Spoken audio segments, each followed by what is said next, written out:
رب العالمین اما بعد برادران اسلام،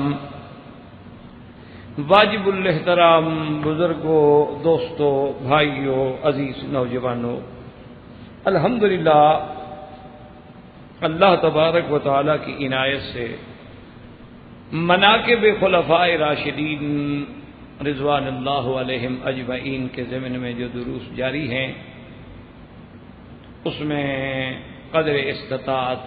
اللہ کی توفیق سے مسئلہ خلافت اور اس کے بعد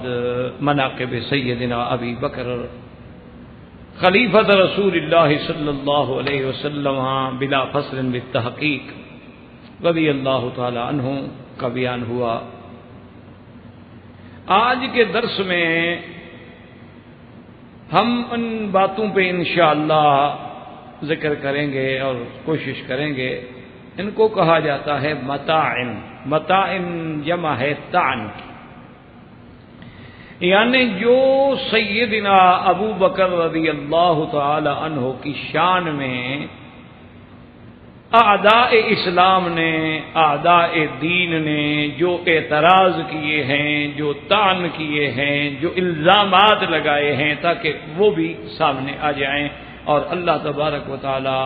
ہمیں اور ہر مسلمان کو ان کے سمجھنے کی توفیق دے، اور جو لوگ اس مرض میں مبتلا ہیں اللہ ان کی ہدایت کا ذریعہ بنا دے۔ اللہ تبارک و تعالی قادر ہیں۔ ایک تو سب سے پہلی بات یہ یاد رکھ لیں کہ یہ جو ہو رہا ہے کہ اصحاب رسول کے ساتھ دشمنی، عداوت، صحابہ کی شان کے بارے میں الزامات، افتراءات، یہ دراصل وہ بات ہے جو ہمارے محبوب نے، محبوب کائنات سیدنا محمد مصطفیٰ صلی اللہ علیہ وسلم نے فرمائی تھی کہ لا تقوم الساعۃ، اس وقت تک قیامت قائم نہیں ہوگی جب تک کہ وہ وقت آ جائے گا کہ لعن آخر هذه الامت اولها، کے بعد میں آنے والے پیچھے والے لوگ جو ہیں اپنی امت کے پہلوں پہ لعنتیں بھیجیں۔ تو بالکل اصل بات تو وہی ہے کہ یہ علامات قیامت میں سے ایک علامت ہے اور بہت بڑا ایک فتنہ ہے۔ اللہ تبارک و تعالی ہر مسلمان کو آزمائش اور فتنوں سے محفوظ رکھے۔ اسی طرح آپ دیکھیں گے دنیا میں بعض لوگ تو ایسے پیدا ہوئے نا جنہوں نے انبیاء علیہم السلام کی بھی تکذیب کی، بات ختم ہو گئی، انہوں نے تو نبی کو بھی نہیں مانا۔ لیکن افسوس ان کا ہوتا ہے کہ جو ماننے کے بعد دشمن بنے۔ ایک آدمی کافر ہے، اس سے کیا جھگڑا ہے؟ ایک آدمی دعویٰ تو کرے اسلام کا لیکن حضور کی ختم نبوت کو نہ مانے، تو یہ بڑا خطرہ ہوتا ہے۔ اسی طرح ایک آدمی دعویٰ کرے کہ بھی ہم مسلمان ہیں، ماشاءاللہ کلمہ پڑھتے ہیں، نمازیں پڑھتے ہیں، سب کچھ کرتے ہیں، لیکن حضور پاک صلی اللہ علیہ وسلم کے صحابہ کے بارے میں برا کہے، حتیٰ کہ صرف برا نہیں، نعوذ باللہ یہ کہے کہ وہ تو مرتد ہو گئے، ان پہ کفر کا فتویٰ دے۔ اسی طرح سے آپ دیکھیں کہ اس کے بعد ایسے لوگ بھی پیدا ہو گئے کہ بعض تو صحابہ کی دشمنی پہ آ گئے اور بعض ائمہ مجتہدین اور ائمہ فقہا کی دشمنی میں آ گئے۔ ورنہ آپ خود تصور کریں کہ وہ لوگ گزر گئے، ان کا زمانہ گزر گیا، انہوں نے چلو کوئی غلطی کی، کوئی اچھائی کی، اب ہم کیا کریں گے؟ یعنی آپ ٹھنڈے دل سے عقل سے سوچیں کہ بھی ایک سیدنا ابو بکر صدیق کا زمانہ گزر گیا، بات ختم ہو گئی۔ سیدنا عمر رضی اللہ تعالی عنہم کا زمانہ گزر گیا، حضرت عثمان، حضرت علی، حضرت حسن، حضرت حسین، حضرت معاویہ رضوان اللہ علیہ مجمعین کا دور گزر گیا۔ بھئی ان کے زمانے میں اگر ان سے کوئی بات ہوئی بھی یا کوئی ایسے واقعات ہوئے ہیں تو ہم اس کے ذمہ دار ہیں۔ اسی لیے جب ایک قول میں امام شافعی رحمۃ اللہ علیہ کے بارے میں آتا ہے اور ایک قول میں کسی دوسرے بزرگ سے بھی نقل کیا گیا ہے کہ جب ان سے یہ بات پوچھی گئی تو انہوں نے کہا عجبت، میں تو تعجب کرتا ہوں کہ یہود سے پوچھو تو وہ کہتے ہیں کہ موسیٰ علیہ السلام کے ساتھی جو تھے وہ اچھے تھے، نصرانیوں سے پوچھو تو وہ کہتے ہیں عیسیٰ علیہ السلام کے ساتھی اچھے تھے، اور مسلمانوں سے پوچھو تو کہیں حضور کے ساتھی اچھے نہیں تھے۔ انہوں نے کہا میں تو تعجب میں آ گیا۔ اچھا، اور اسی طرح حضور صلی اللہ علیہ وسلم کی حدیث مبارک ہے کہ لا تذکروا موتاکم الا بخیر. یہ بھی تو حدیث ہے نا کہ جو لوگ فوت ہو گئے ان کے بارے میں جب بات کرو بہتری کی بات کرو. اب مثال کے طور پہ صحابہ کا زمانہ گزر گیا، تابعین کا زمانہ گزر گیا، ائمہ محدثین کا زمانہ گزر گیا. آج اگر کوئی آدمی نعوذ باللہ امام بخاری اور امام مسلم کے شان میں، یا امام ابو حنیفہ، امام شافعی، امام مالک، امام احمد بن حنبل کے شان میں گستاخی کرے، تنقیص کرے، ان کی شان کو گھٹائے تو کیا کرے گا؟ ما سوا اپنی عاقبت کی خرابی ہے. تو اس لیے بہرحال لیکن یہ ضروری ہوتا ہے کہ کم از کم اہل سنت والجماعت اپنے عقیدے سے باخبر رہیں، اور کم از کم انہیں یہ بھی پتا ہو کہ ہم پر کیا اعتراضات ہوتے ہیں. اس لیے علماء نے اس کے مستقل باب بنائے. تو جہاں سیدنا ابو بکر رضی اللہ تعالی عنہ کی عظمت بلند ہے، شان بلند ہے، تو اسی طرح پھر امتحان بھی تو بلند ہے.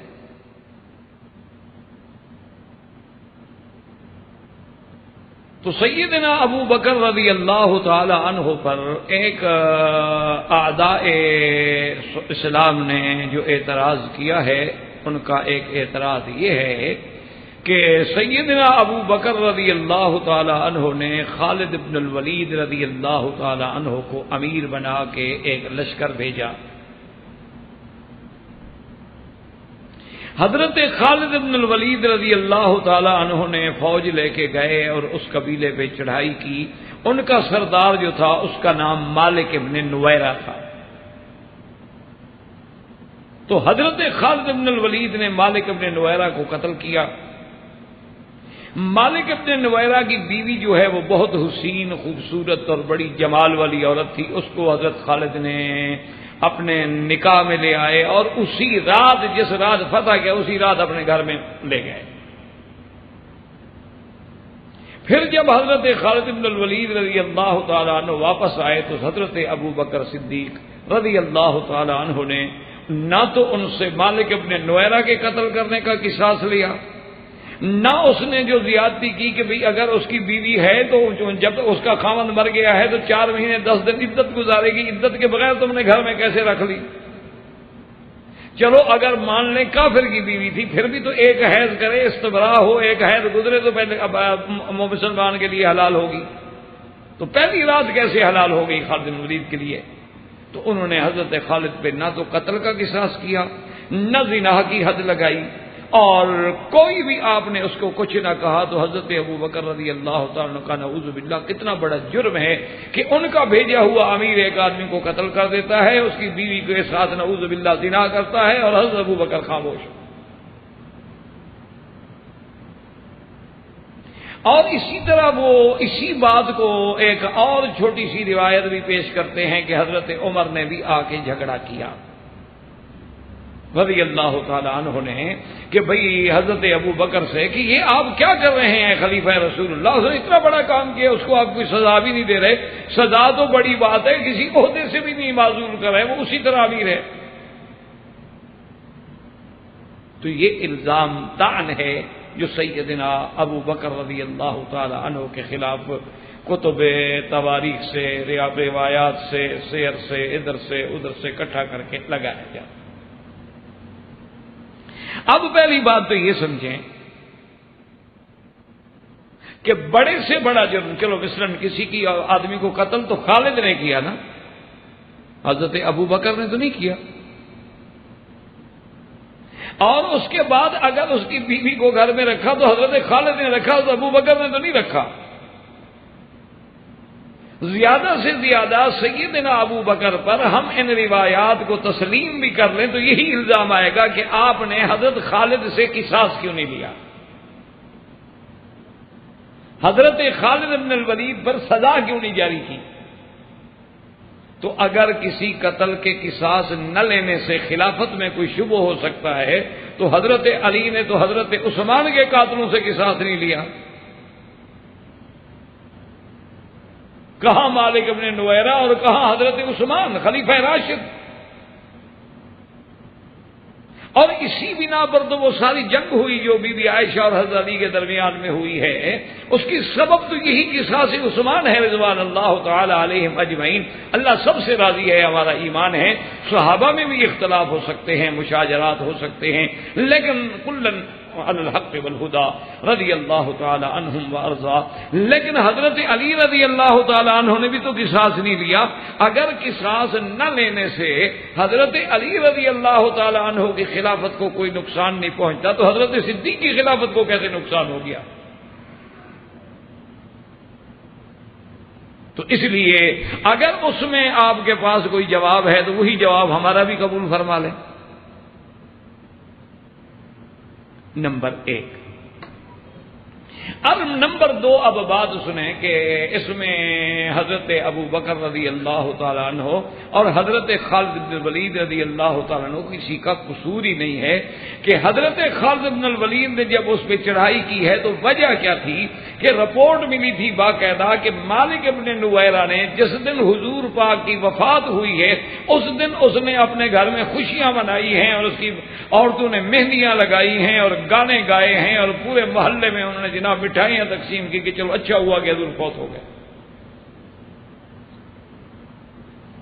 اور اس نے یہ بھی کیا تھا کہ جو مال صدقات جمع کر چکا تھا وہ اپنی قوم کو بلایا اور کہا کہ واپس لے جاؤ، حضور فوت ہو گئے، جان چھوٹ گئی تمہاری، اب کیا صدقات زکات دینی ہے۔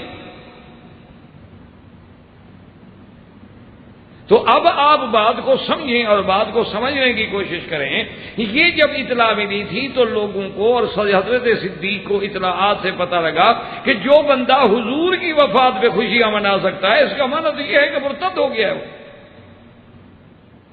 اور اسی مالک ابن نویرہ کا بھائی ہے، اس کا نام ہے متمم ابن نویرہ، اور یہ دونوں بھائی آپس میں اتنی محبت کرتے تھے، اتنی محبت کرتے تھے کہ متمم ابن نویرہ نے مالک ابن نویرہ کے غم میں اتنے بڑے قصیدے لکھے ہیں جو آج بھی عربی کی ادب کی کتابوں میں ضرب الامثال ہیں۔ اس متمم ابن نویرہ نے خود کہا کہ میرا بھائی جو ہے وہ مرتد ہو چکا تھا، اسلام سے نکل گیا تھا۔ اتنا یعنی پیار کرنے والا بھائی تو اپنے بھائی پہ الزام نہیں لگاتا، جب مرتد ہو گیا تھا تو مرتد کا قتل کرنا تو عین اسلام ہے، حضور صلی اللہ علیہ وسلم کا حکم ہے، من بدل دینہ فاقتلوہ۔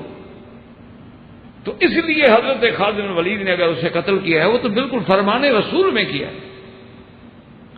اور اللہ تبارک و تعالیٰ کی شان دیکھیں کہ جتنے مرتدین سے قتال ہوا ہے وہ ساری شان ملی حضرت ابو بکر صدیق کو ہے کہ مسیلمۃ الکذاب کا مقابلہ کیا تو حضرت ابو بکر صدیق نے کیا،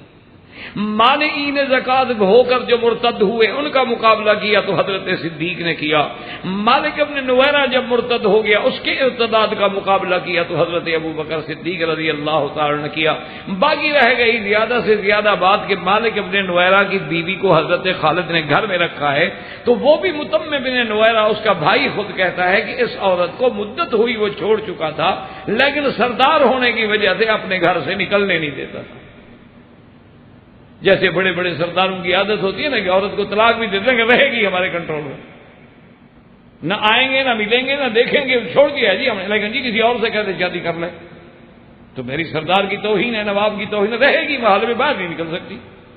تو وہ اسی قسم کا سردار تھا جس نے اس عورت کو مدتوں سے طلاق دی ہوئی تھی، تو جب مدتوں سے طلاق دی ہوئی ہے تو عدت کا تو کوئی مسئلہ ہی نہیں تھا اس کا، اور پھر وہ عدت تو تب بیٹھتی جب اس کے نکاح میں ہوتی، عدت وفات تو تب گزارتی ہے، وہ تو پہلے سے متعلقہ ہو چکی ہے۔ اسی لیے ایک روایت استیاب میں باقاعدہ موجود ہے، حضرت عمر رضی اللہ تعالی عنہ فرماتے ہیں کہ جب واقعے کی مجھے تحقیق ہوئی تو میں نے دل میں بڑی ندامت محسوس کی کہ میں نے حضرت ابو بکر پہ اعتراض کیا تھا، اور میں پھر حضرت ابو بکر کی خدمت میں حاضر ہوا اور میں نے کہا کہ اصبت یا ابا بکر، ماشاء اللہ تم نے صحیح فیصلہ کیا جو فیصلہ کیا تھا، میں نے غلطی کی تھی کہ آپ کو کہا تھا کہ آپ نے حضرت خالد سے قصاص کیوں نہیں کیا۔ تو اس لیے اس میں کسی کا قصور ہی نہیں۔ اچھا، دوسری بات یہ ہوتی ہے کہ اگر کبھی شبہ میں، مثلا ایک منٹ کے لیے بعض روایات یہ کہہ دیتی ہیں کہ مرتد نہیں تھا، لیکن اگر شبہ بھی ہو جائے نا کسی بات میں اور شبہ میں کوئی مسئلہ ہو جائے تو اس کا قصاص حضور پاک نے بھی نہیں لیا۔ اس کی باقاعدہ حدیثوں میں مثال موجود ہے کہ ایک قوم کے بارے میں حضور صلی اللہ علیہ وسلم نے سرایا جیسے بھیجتے ہیں، حضرت خالد بن الولید کو امیر بنا کے بھیجا کہ فلاں قبیلہ فلاں قبیلہ فلاں قبیلہ فلاں علاقہ فلاں علاقہ سارا جاؤ، جو ٹھیک ہیں ان سے مال زکوٰۃ وغیرہ صدقات لے کے بیت المال میں بھیجو، اور جو لوگ اسلام سے دور ہو چکے ہیں ان کو سرکوبی کرو اور ان سے قتال کرو۔ اچھا، حضرت خالد بن الولید رضی اللہ تعالیٰ عنہ ایک خاص قبیلہ ہے، اس کی قوم ہے، اس کے کافی جوان ہیں، ان کے قبیلے کی طرف جب حضرت خالد بن الولید رضی اللہ تعالیٰ عنہ بڑھے تو ان کو یہ اطلاع پہلے دی گئی کہ وہاں کے لوگ جو ہیں اسلام تو لائے تھے لیکن اب پھر گئے ہیں۔ حضرت خالد بن الولید رضی اللہ تعالیٰ عنہ نے چڑھائی کی۔ اچھا، ان کو جب پتہ لگا کہ حضرت خالد بن ولید آ رہے ہیں تو بعض روایات میں آتا ہے کہ وہ بیچارے خوشی کے مارے ہتھیار لے کے گھروں سے باہر نکل آئے، جیسے ہمارے پٹھان ہیں نا شادی پر بھی خوشی کرتے ہیں چاہے دولہے کو بھی گولی لگ جائے۔ یہ بادشاہ لوگ ہیں، خوشی کریں گے تو بندوقیں چلا کے خوشی کرتے ہیں، کلشن کو چلا رہے ہیں، خوشی ہو رہی ہے، خوشی کیوں؟ شادی ہے بھائی، شادی کا بندوق سے کیا تعلق ہے؟ اس کا کام مارنے سے ہے، اس کا کام شادی خوشی سے ہے۔ کوئی عقل ہے بھلا؟ لیکن عقل ہو تو پھر خان کیسے بنے؟ خان کا معنی یہی ہوتا ہے۔ تو بہرحال میرے کہنے کا مقصد یہ ہے کہ وہ جناب خوشی سے بیچارے نکلے کہ حضور کے صحابہ کا ہم استقبال کریں گے۔ وہ جب آئے تو حضرت خالد نے کہا بھی وہ رپورٹ ٹھیک تھی کہ یہ دین سے پھر گئے تو ہتھیار لے کے آئے، انہوں نے کہا حملہ کرو۔ اچھا، جب حملہ ہوا تو وہ کہیں سبانا سبانا سبانا۔ سبانا کا معنی ہوتا ہے کہ ہم نے باپ دادے کا دین چھوڑ دیا یعنی اسلام میں داخل ہو گئے۔ حضرت خالد نے سمجھا کہ وہ کہتے ہیں جو اسلام ہم نے قبول کیا تھا سبانا سبانا، ہم نے اسلام چھوڑ دیا۔ جنگ ہو گئی، لڑائی ہو گئی کہ بندے مارے گئے۔ حضور صلی اللہ علیہ وسلم کو جب اطلاع ملی تو فوراً حضور پاک کی زبان مبارک سے یہ نکلا، اللہم انی ابرأ الیک مما صنع خالد، کہ یا اللہ میں اس سے بری ہوں جو خالد نے کام کیا ہے۔ میں نے تو خالد کو یہ نہیں کہا کہ تم جا کے لوگوں کو مار دو۔ حضرت خالد بن ولید رضی اللہ تعالیٰ جب آئے، حضور پاک نے اظہار ناراضگی فرمایا، انہوں نے کہا حضور پہلے میرا عرض تو سنیں، میرا کیا قصور ہے؟ اصل واقعہ یوں ہوا اور حضور پاک نے معاف کر دیا، کوئی قصاص نہیں دیا، کوئی حضرت خالد کو سزا نہیں دی۔ وجہ کیا ہے کہ حضرت خالد نے بھی تو جو کچھ کیا شبوں میں کیا، آمدن تو کسی کو جا کے قتل نہیں کیا، نعوذ باللہ ثم نعوذ باللہ۔ تو اس لیے ہمیشہ یاد رکھیں کہ اگر شبوں میں آ کر میرا مدنی پاک بھی قصاص نہ لے اور ابو بکر بھی قصاص نہ لے تو پھر کیا ہو؟ کیا اعتراض کیا ہے؟ تو اس لیے ہمیشہ یاد رکھیں کہ یہ تان جو ہے اصل میں تو اس کی کوئی حقیقت ہی نہیں ہے۔ ایک منٹ کے لیے اگر ہم مان بھی لیں تو حضرت خالد نے اگر کسی کو شبہ ارتداد میں قتل کیا ہے، اور یہ تو شبہ معمولی شبہ نہیں بلکہ اس کا بھائی متمم بن نویرہ کہہ رہا ہے کہ مالک بن نویرہ مرتد ہے، اور بھائی بھی وہ جو عاشق ہے اس کا، اس کے غم میں جس نے قصیدے لکھے ہیں اور مراثی لکھے۔ اب جناب نمبر 2، دوسرا اعتراض جو سیدنا ابو بکر رضی اللہ تعالی عنہ و ارضاہ پہ کیا جاتا ہے وہ یہ اعتراض ہے کہ تخلف فی تجہیز جیش اسامہ۔ بھائی بچے کو مہربانی کر لیں تو باہر بٹھا دیں، چھوٹا بچہ ہے، اس کا قصور تو ہے نہیں۔ اور اس میں ایک روایت پیش کرتے ہیں کہ من تخلف عن تجہیز جیش اسامہ لعنہ اللہ، یا ایک روایت میں لعن من تخلف جیش اسامہ، حالانکہ یہ دونوں لفظ جو ہیں کسی اہل سنت کی کتاب میں ہیں ہی نہیں۔ ان کا اعتراض کیا ہے؟ وہ کہتے ہیں جی حضرت آقا نامدار صلی اللہ علیہ وسلم نے حضرت اسامہ کو حکم دیا کہ لشکر لے کر روم کی طرف بڑھ، اور یہ سارا لشکر جو ہے نا حضور نے خود تیار کیا، اور حضرت اسامہ جو ہیں یہ اسامہ بن زید ہیں، حضرت زید کے بیٹے ہیں اور حضور کے محبوب ہیں، حب رسول اللہ صلی اللہ علیہ وسلم۔ یعنی اس کے لشکر کو تیار کرنے میں یعنی حضور کی شان یہ ہے کہ اس کا جھنڈا بھی حضور نے خود باندھا، پرچم بھی خود بنایا، ہاتھ میں بھی خود پکڑایا۔ اور پھر بڑی بات یہ ہے کہ ابو بکر عمر بڑے بڑے اجلہ صحابہ بھی ان کے تابع کیے کہ امیر تم ہوگے، یہ تمہارے تابع ہوں گے۔ تو اب اعتراض کیا ہے؟ وہ کہتے ہیں جی کہ جب اللہ کے نبی نے حضرت اسامہ کے لشکر میں آپ کو امیر بنا کے ان کو تابع بنا دیا تھا، ایک تو انہوں نے اسامہ کے لشکر کو بھیجنے میں پس و پیش کی، حضور کے حکم میں تاخیر کی، ایک تو جرم یہ کیا، اور دوسرا جرم یہ ہے کہ تاخیر کے بعد چلو بھیج ہی دیا تو ان کو تو جانا تھا ماتحت بن کے، یہ گئے ہی نہیں، اس کا مطلب ہے انہوں نے حضرت اسامہ کے لشکر سے تخلف کیا، اور جو تخلف کرے نعوذ باللہ اس پہ اللہ کا عذاب ہے۔ یعنی اعتراض کو ذہن میں رکھیں، سمجھیں کہ حضرت ابو بکر پہ اعتراض کیا ہے؟ اعتراض یہ ہے کہ ایک تو حضرت اسامہ کے لشکر کو جلدی بھیج دینا چاہیے تھا، انہیں دیر کر، ایک تو یہ جرم ہے۔ دوسرا جرم یہ ہے کہ حضرت ابو بکر تو عمر حضرت اسامہ کے تابع تھے اس لشکر میں، ان کے ساتھ جانا تھا، یہ گئے نہیں، تو حضور کے حکم تو تھا کہ تابع بن کے جاؤ، تو انہوں نے حضور کے حکم کی مخالفت۔ اور جو آدمی حضور کے حکم سری کا مخالف ہو اور حضور کے تیار کردہ حکم میں اور لشکر میں سستی کرے، وہ خلیفہ رسول کیسے بن سکتا؟ تو اب اعتراض کو سمجھ لیں، کیونکہ جب تک اعتراض ذہنوں میں نہیں بیٹھے گا اس وقت تک جواب کا تو پھر کوئی فائدہ ہی نہیں ہے۔ تو اب جناب سمجھیں بات یہ ہے کہ حضرت اسامہ کا لشکر تیار ہونا، حضور کا حکم ہونا، حضور پاک کا آپ کو جھنڈا مبارک دینا،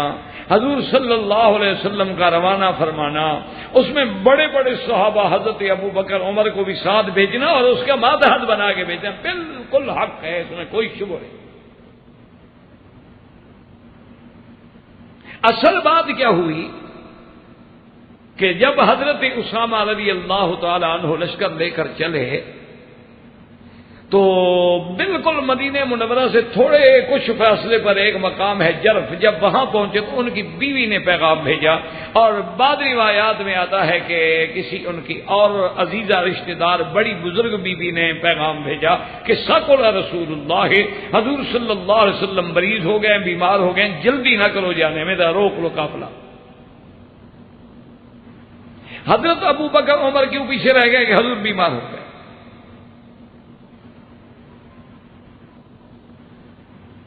اب جب قافلہ رکا تو حضرت اسامہ واپس آ گئے، واپس آ کے حضور صلی اللہ علیہ وسلم کی زیارت کی۔ خدا کی شان ہے حضور پاک کی طبیعت مبارک سنبھل گئی، طبیعت مبارک سنبھل گئی تو حضرت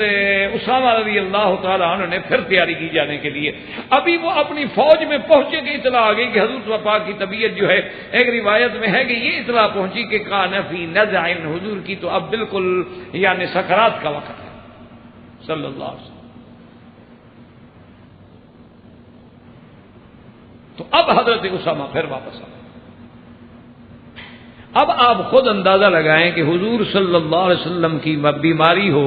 مرض الموت ہو، سرکار دو عالم رحمت مجسم آپ پہ بیماری کا اتنا بڑا حملہ ہو کہ موت قریب آ جائے، تو اس وقت لشکر بھیجنا زیادہ ضروری تھا یا حضور کے پاس رہنا زیادہ ضروری تھا؟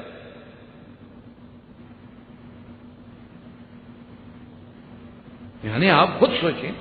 آج بھی کوئی ایک عقل مند آدمی ہونا، اس کا باپ بیمار ہے اور اس کا حالت نازک ہے، وہ اپنے محکمے کو اپلائی کرتا ہے، جی مجھے چھٹی دیں، وہ کہتے ہیں نہیں چھٹی دیتے، وہ کہتا ہے جی کسی شکل ہوگا نہیں، وہ کہتے ہیں جی چھوڑو یہ میرا استعفیٰ لے لو، میں اور نوکری کو آگ لگاؤں گا۔ اسی لیے میں نے ساری زندگی نوکری کی کہ میں باپ کی میت میں بھی شریک نہ ہوں، اس کے جنازے کو بھی کندھا نہ دوں۔ کہتا ہے یہ میرا ریزائن لے، السلام علیکم، میں جا رہا ہوں، اللہ کو منظور ہے تو خدا روزی دے دے گا۔ اب جہاں اللہ کے نبی کی موت کی بات ہو، وہ تو پورا مدینہ ہل گیا، صحابہ ہل گئے، کوئی معمولی بات ہے وفات رسول اللہ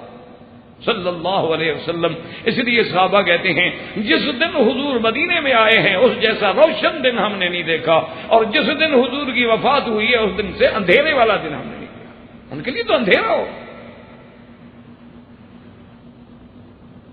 حضرت اسامہ رضی اللہ تعالی عنہ واپس آ گئے، حضور صلی اللہ علیہ وسلم کی وفات ہو گئی، اور اس کے بعد پھر سیدنا ابو بکر رضی اللہ تعالیٰ عنہ کی خلافت کا انعقاد ہوا،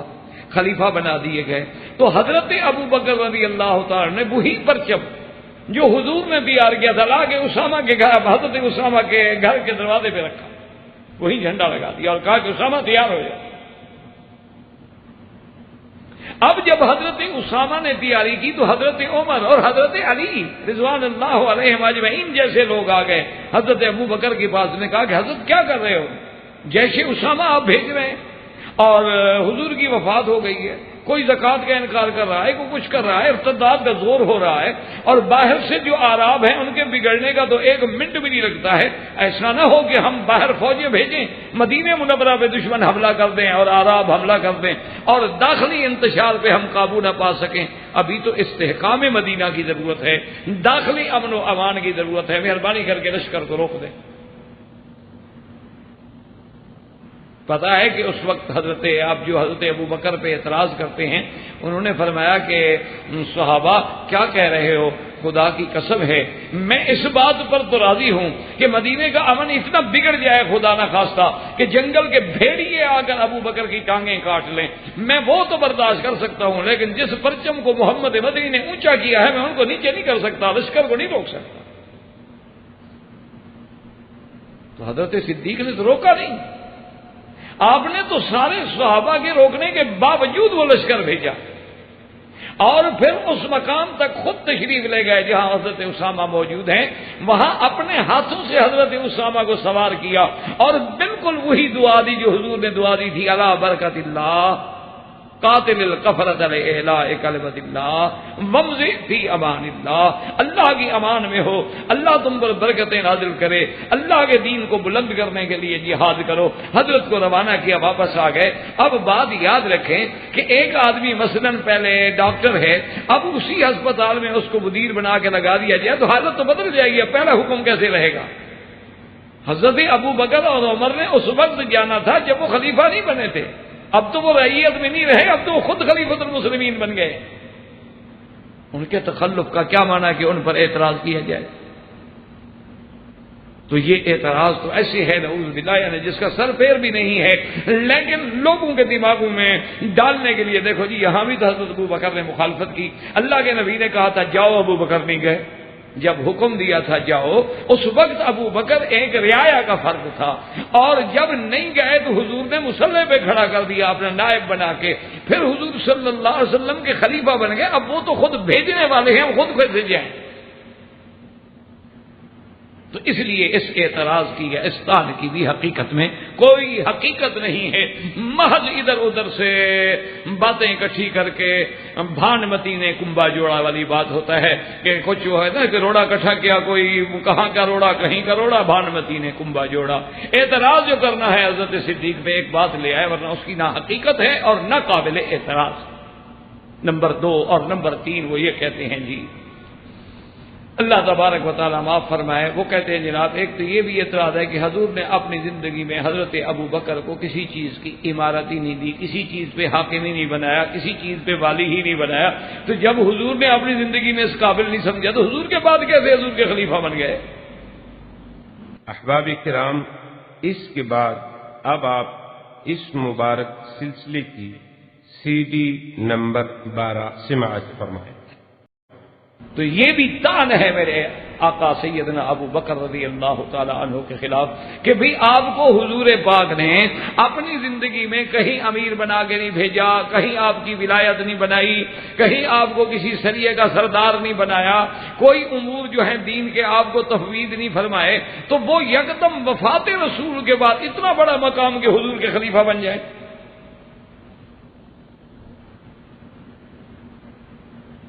تو اب اس پہ غور کریں تو یہ بھی سراسر جھوٹ ہے جس کی کوئی حقیقت نہیں۔ سب سے بڑی بات تو یہ ہے کہ حضور صلی اللہ علیہ وسلم نے جس کو دین میں امیر بنا دیا ہو پھر دنیا کی کیا حیثیت ہے؟ ایک ٹھنڈی سی بات سے دین مقدم ہوتا ہے یا دنیا مقدم ہوتی ہے؟ دنیاوی امور تو کچھ بھی نہیں، اصل تو دین ہے۔ تو اسی لیے حضرت عبداللہ ابن مسعود رضی اللہ تعالی عنہ نے استدلال کیا تھا، اس کے بعد حضرت عمر رضی اللہ تعالی نے بھی استدلال کیا تھا، اسی لیے حضور نے فرمایا تھا کہ ما حدثکم ابن مسعود فصدقوہ، حضرت ابن مسعود جو بات کرے نا اس کو سچا سمجھو۔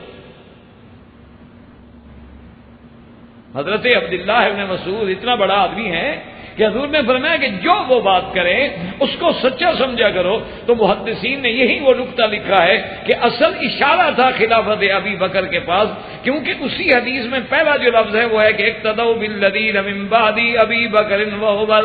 واہتدوا بہدیہم عمار. یعنی حدیث کے اول لفظ جو ہے اس میں یہی ہے کہ اقتدوا بالذین من بعد ابی بکر و عمر، میرے بعد اگر اقتدا کرنی ہے تو ابی بکر و عمر کی کرو. واہتدوا بہدی عمار، حضرت عمار کی سیرت اور طریقے کو اختیار کرو. اور اسی حدیث کے آخر میں ہے کہ ما حدثکم ابن ام عبد،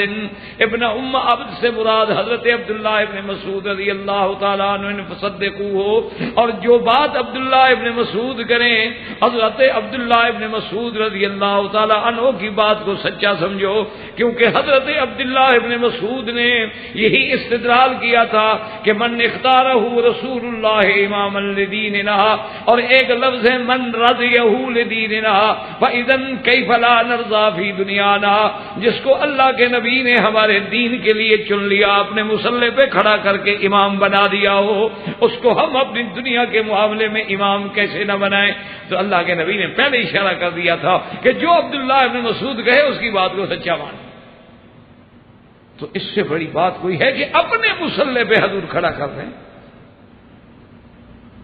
اور یہ اتنا بڑا مقام ہے کہ حضرت علی جیسا قریبی آدمی ابن عم رسول اللہ صلی اللہ علیہ وسلم، ہمارا تو حضرت علی پہ بھی ایمان ہے، اس کو بھی یہ مقام نہیں ملا کہ حضور نے اپنی زندگی میں مصلی پہ کھڑا کیا ہو. یہ مقام اگر ملا ہے تو صرف سیدنا ابی بکر رضی اللہ تعالی عنہ کو ملا. ایک نمبر دو کہ جب اپنا جنگ احد میں مسلمانوں کو ہزیمت ہو گئی، شکست ہو گئی، بہت بڑا ابتلا آ گیا، 70 صحابہ شہید ہو گئے، میرے محبوب دو جہاں کے دندان مبارک شہید ہو گئے، خود نے آپ کے رخسار مبارک کو شہید کر دیا، اتنا بڑا امتحان گزرا ہے. اس کے بعد جب قریش چلے گئے،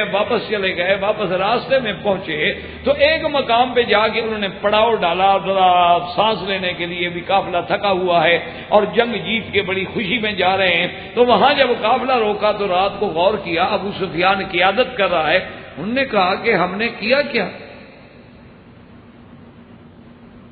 انہوں نے کہا کیا مطلب؟ انہوں نے کہا مکہ شریف سے 450 کلومیٹر فوجیں لے کے ہم نے مدینے پہ چڑھائی کی. اچھا پھر مسلمانوں کو ہم غالب بھی آ گئے اور پھر چھوڑ کے واپس آ گئے مدینے شریف پہ، تو ہم نے قبضہ ہی نہیں کیا، فائدہ کیا ہوا جنگ کرنے کا؟ لے کیا جا رہے ہیں؟ اب ابو سفیان کو کہا یہ سمجھو کیا کیا ہم نے کہا باقی رہ گئے، ان کے بندے مارے گئے، ہمارے بھی تو بدر میں مارے گئے. بات تو تب تھی کہ اتنی دور سے ہم اسی لیے گئے تھے کہ ہمیشہ کے لیے نعوذ باللہ اسلام کو ختم کر دیں، مدینہ منورہ پہ قبضہ کر دیں اور پورا ہمارا تسلط ہو جائے. وہ تو ہمارے خیال میں بھی نہیں، ہم تو خوشی کے ہمارے جیسے مسلمان بیٹھ کے واپس آ رہے ہیں، چلو دوبارہ حملہ کرو مدینے. حضور صلی اللہ علیہ وسلم کو خبر ملی کہ ابو سفیان جو ہے فلاں مقام پہ پڑاؤ ڈالے ہوئے ہے اور دوبارہ مدینے پہ حملہ کرنا چاہتا ہے. یعنی اس نازک مقام پر کہ مسلمانوں کو شکست ہو چکی ہے، سیدنا حمزہ جیسے بدل جلیل شہید ہو چکے ہیں، اس وقت جو دستہ بھیجا ہے حضور نے اس کا امیر حضرت ابو بکر کو بنایا. آپ نے فرمایا ابو بکر فوراً دستہ لے کے ابو سفیان کے مقابلے پہ نکلو اور میں کمک لے کے آ رہا ہوں. اس وقت امیر اس مشکل مقام، بات دیکھیں کہ کتنا مقام ہے کہ فوجی شکست کھا، جب شکست ہوتا ہے آپ جانتے ہیں کہ پھر فوج کا مورال کتنا ڈاؤن ہو جاتا ہے، اور جب فتح ہو تو پھر کتنا اپ ہو جاتا ہے. تو اب اس حالت میں یعنی اگر وہ اس دور میں زخم کھانے کے بعد زخمی اور زخم خوردہ فوج کو لے کے ابو سفیان کا مقابلہ کر سکتا ہے تو ابو بکر، آپ نے فرمایا حضرت ابو بکر کو امیر بنا کے بھیجا. تو یہ کون کہتا ہے کہ حضرت ابو بکر کو آپ نے زندگی میں امیر نہیں بنایا؟ یہ تو آپ نے اپنی زندگی میں امیر بنایا. ایک نمبر 2 یاد رکھیں کہ جب اللہ نے حج فرض کر دیا، جب اللہ تبارک و تعالیٰ کے قرآن پاک میں فرضیت حج کے بارے میں احکام نازل ہو گئے، اور یہ سنہ 9 ہجری 9 ہجری میں تو سب سے پہلے حضور صلی اللہ علیہ وسلم نے اپنی زندگی میں حج کا اگر امیر بنایا تو سیدنا ابو بکر کو بنایا۔ آپ نے فرمایا کہ ابو بکر تم امیر الحج ہو، تم صحابہ کا قافلہ لے کے حج پہ جاؤ اور حج کرو، اور اس کے بعد جو ہے سارے انتظامات مکمل کر لیں تاکہ اس کے بعد آنے والا سال جو ہے اس میں اللہ کے نبی حج کریں۔ اب رہی یہ بات کہ وہ یہاں سے استدلال پکڑتے ہیں کہ دیکھو جی چلو وہ کہتے ہیں ہم مان لیں کہ حضرت علی حضرت ابو بکر بھی گئے تھے، لیکن اعلان برات تو علی نے کیا ہے، وہ تو ابو بکر نے نہیں کیا۔ اعلان برات عن المشرکین یعنی شرک سے مشرکین سے برات کا جو اعلان ہے تو وہ تو حضرت علی نے کیا ہے۔ تو بات سمجھیں، ہمارا تو ایمان ہے جیسے سیدنا صدیق کے ہم غلام، اسی طرح حضرت حیدر کرار کے ہم غلام، حضرت علی المرتضیٰ کے ہم غلام۔ اصل بات یہ ہے کہ جب ابو بکر روانہ ہو گئے تو بعض علماء فرماتے ہیں کہ یہ آیات برات اتری بعد میں ہیں، تو اب جب آیات ہی بعد میں اتری ہیں وہ تو حکم ہی بعد میں آیا ہے۔ ایک دوسری بات یہ ہے کہ اس دور میں زمانہ جاہلیت میں یہ قاعدہ تھا کہ جب کوئی معاہدہ کرنا ہو بڑا تو بادشاہ خود کرے، اگر معاہدے کے توڑنے کا اعلان کرنا ہے تو بادشاہ خود کرے، یا پھر نائب وہ ہو جو اس کا رشتہ دار بھی ہو۔ اگر رشتہ دار نہ ہو تو اس کی نیابت نہیں مانتے تھے زمانہ جاہلیت میں لوگ۔ حضور صلی اللہ علیہ وسلم نے بعد میں یہ تأمل فرمایا، حضرت علی کو بلایا کہ تم چلے جاؤ، امیر حج تو ابو بکر ہی رہیں گے، لیکن اعلان برات تم کر دو مل کے ابو بکر کے ساتھ، تاکہ کل کو مشرکین مکہ یہ نہ کہہ سکیں کہ جی اتنا بڑا حکم تھا کہ مشرک پلید ہیں، مکے سے نکال دو، بلد الامین سے نکال دو، حرم سے نکال دو۔ یا تو حضور خود اعلان فرماتے یا حضور کا کوئی قریبی اعلان فرماتا۔ ابو بکر رضی اللہ تعالیٰ عنہ کا رشتہ تو یوں ہے کہ آپ نے بیٹی دی، ورنہ خاندانی نسب میں جو قرابت حضرت علی کو ہے وہ تو کسی کو حاصل نہیں۔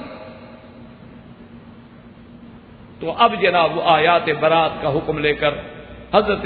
علی رضی اللہ تعالی عنہ روانہ ہوئے۔ ابھی راستے میں ہیں حضرت ابو بکر رضی اللہ تعالی عنہ کہ آپ کو اطلاع دی گئی کہ حضرت علی آ گئے۔ آپ نے فرمایا میرے خیمے میں لے آؤ۔ حضرت علی تشریف لے آئے تو سب سے پہلی بات ہی حضرت صدیق نے یہ پوچھی، کیونکہ حضرت صدیق حیران ہو گئے نا کہ 2 ذمہ دار آدمیوں کو بوقت حضور کیوں بھیجیں، پہلے مجھے بھیج دیا، اب حضرت علی کو بھی بھیج دیا۔ تو فوراً پہلا سوال یہی کیا کہ امیر اما امور، کہ حضرت علی کیا آپ کو اللہ کے نبی نے امیر بنا کے بھیجا ہے یا معمور بنا میرے تابع بنا کے بھیجا ہے، تاکہ اگر آپ امیر ہیں تو اہلاً و سہلاً میں آپ کے تابع رہوں۔ کوئی بات نہیں، جس کو اللہ کا نبی امیر بنا دے اہلاً و سہلاً۔ حضرت علی رضی اللہ تعالیٰ نے عرض کیا کہ معمور یا خلیفۃ رسول اللہ یا ابی بکر صدیق۔ انہوں نے کہا کہ نہیں، میں معمور ہوں، میں آپ کے تابع بن کے آیا ہوں، میں امیر بن کے نہیں آیا۔ اللہ کے نبی نے مجھے بھیجا ہے کہ میں اعلان کر دوں کہ اللہ یحج بعد العام مشرک و اللہ یطوف بالبیت عریان، کہ اس سال کے بعد خبردار کوئی مشرک حج نہیں کرے گا اور نہ کوئی کافر، کوئی بندہ اللہ کے گھر کا عریاں بغیر کپڑوں کے طواف کرے گا۔ یہ اعلان برات کرنا ہے، اور اس میں سارے اللہ نے احکام دیے ہیں کہ مطلقاً تو مشرکین کو 4 مہینے کی مہلت دے دو، لیکن وہ لوگ جن کے ساتھ تمہارا کوئی عہد ہے، معاہدہ ہے، تو جب تک معاہدے کی مدت ہے اس وقت تک وہ حرم میں رہ سکتے ہیں، اور اس کے بعد پھر ان کو بھی حرم سے نکال دیا جائے گا۔ اور جن کو 4 مہینے کی مہلت دی ہے فیضن سلخ الاشہر الحرم فاقتلوا المشرکین حیث وجدتموہم، اگر 4 مہینے کے بعد بھی وہ مشرک نہ نکلے تو پھر ان کے ساتھ قتال کرو۔ اور اس کے بعد فرمایا انما المشرکون نجس فلا یقربوا المسجد الحرام بعد عامہم ھذا، کہ صدیق میں تو یہ اعلان کرنے کے لیے آیا ہوں۔ حضرت ابو بکر نے فرمایا اہلاً و سہلاً، تو تمام کتابوں میں موجود ہے حضرت ابو بکر امیر رہے، حضرت علی معمور رہے، اور حضرت علی نے باقاعدہ مینا میں عرفات عرفات میں، مزدلفہ میں، ہر جگہ سوق میں، مکے میں، حرم میں، ہر جگہ جا کے اعلان کیا اور برات کا اعلان کیا کہ مشرکین سے ہماری کلی برات ہے، اور یہ بھی اعلان کر دیا کہ اللہ یحج بعد العام مشرک خبردار، اب اس سال کے بعد کوئی مشرک حج نہیں کرے، وَأَلَّا يَطُوفَ بِالْبَيْتِ عُرْيَانٌ، اور خبردار ہو اب اللہ کے گھر کا کوئی عریاں طواف نہیں کرے۔ اچھا، اب یہ دیکھیں کہ باقاعدہ حدیث میں موجود ہے کہ جب اعلان کرنے کے لیے نکلتے تو حضرت ابو بکر، حضرت علی اور حضرت ابی ہریرہ بھی ساتھ ہوتے تھے، اور کتابوں میں باقاعدہ روایات میں لکھا ہوا وضاحت کے ساتھ موجود ہے کہ جب حضرت علی رضی اللہ تعالی عنہ اعلان کرتے کرتے تھک جاتے تو اس کے بعد اعلان حضرت ابو بکر کرتے، اور اگر حضرت ابو بکر بھی تھک جاتے تو پھر حضرت ابو ہریرہ رضی اللہ تعالی عنہ اعلان کرتے۔ اس میں کیا جھگڑا ہے؟ تو حضور نے اپنی زندگی میں انہیں امیر بنایا۔ یہ کون کہتا ہے کہ آپ کو امیر نہیں بنایا؟ یعنی اپنے مسلح پہ بھی کھڑا کیا، اور حج میں بھی آپ کو امیر بنایا، اور ابو سفیان کے مقابلے پر جب آپ نے سریہ بھیجا اس میں بھی امیر بنایا، اور بنی عوف پہ جب حملے کے لیے بھیجا تو وہاں بھی حضرت ابو بکر رضی اللہ تعالیٰ عنہ کو امیر بنا کے بھیجا گیا۔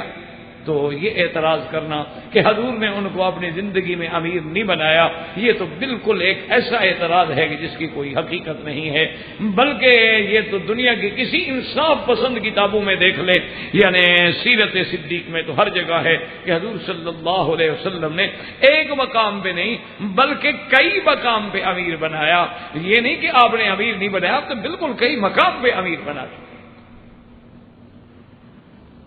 اب اسی طرح ایک اور تان کرتے ہیں سیدنا ابو بکر پہ رضی اللہ تعالیٰ عنہ پہ۔ وہ تان یہ ہے کہ وہ یہ کہتے ہیں جی کہ حضور پاک نے تو اپنے بعد خلیفہ نہیں بنایا،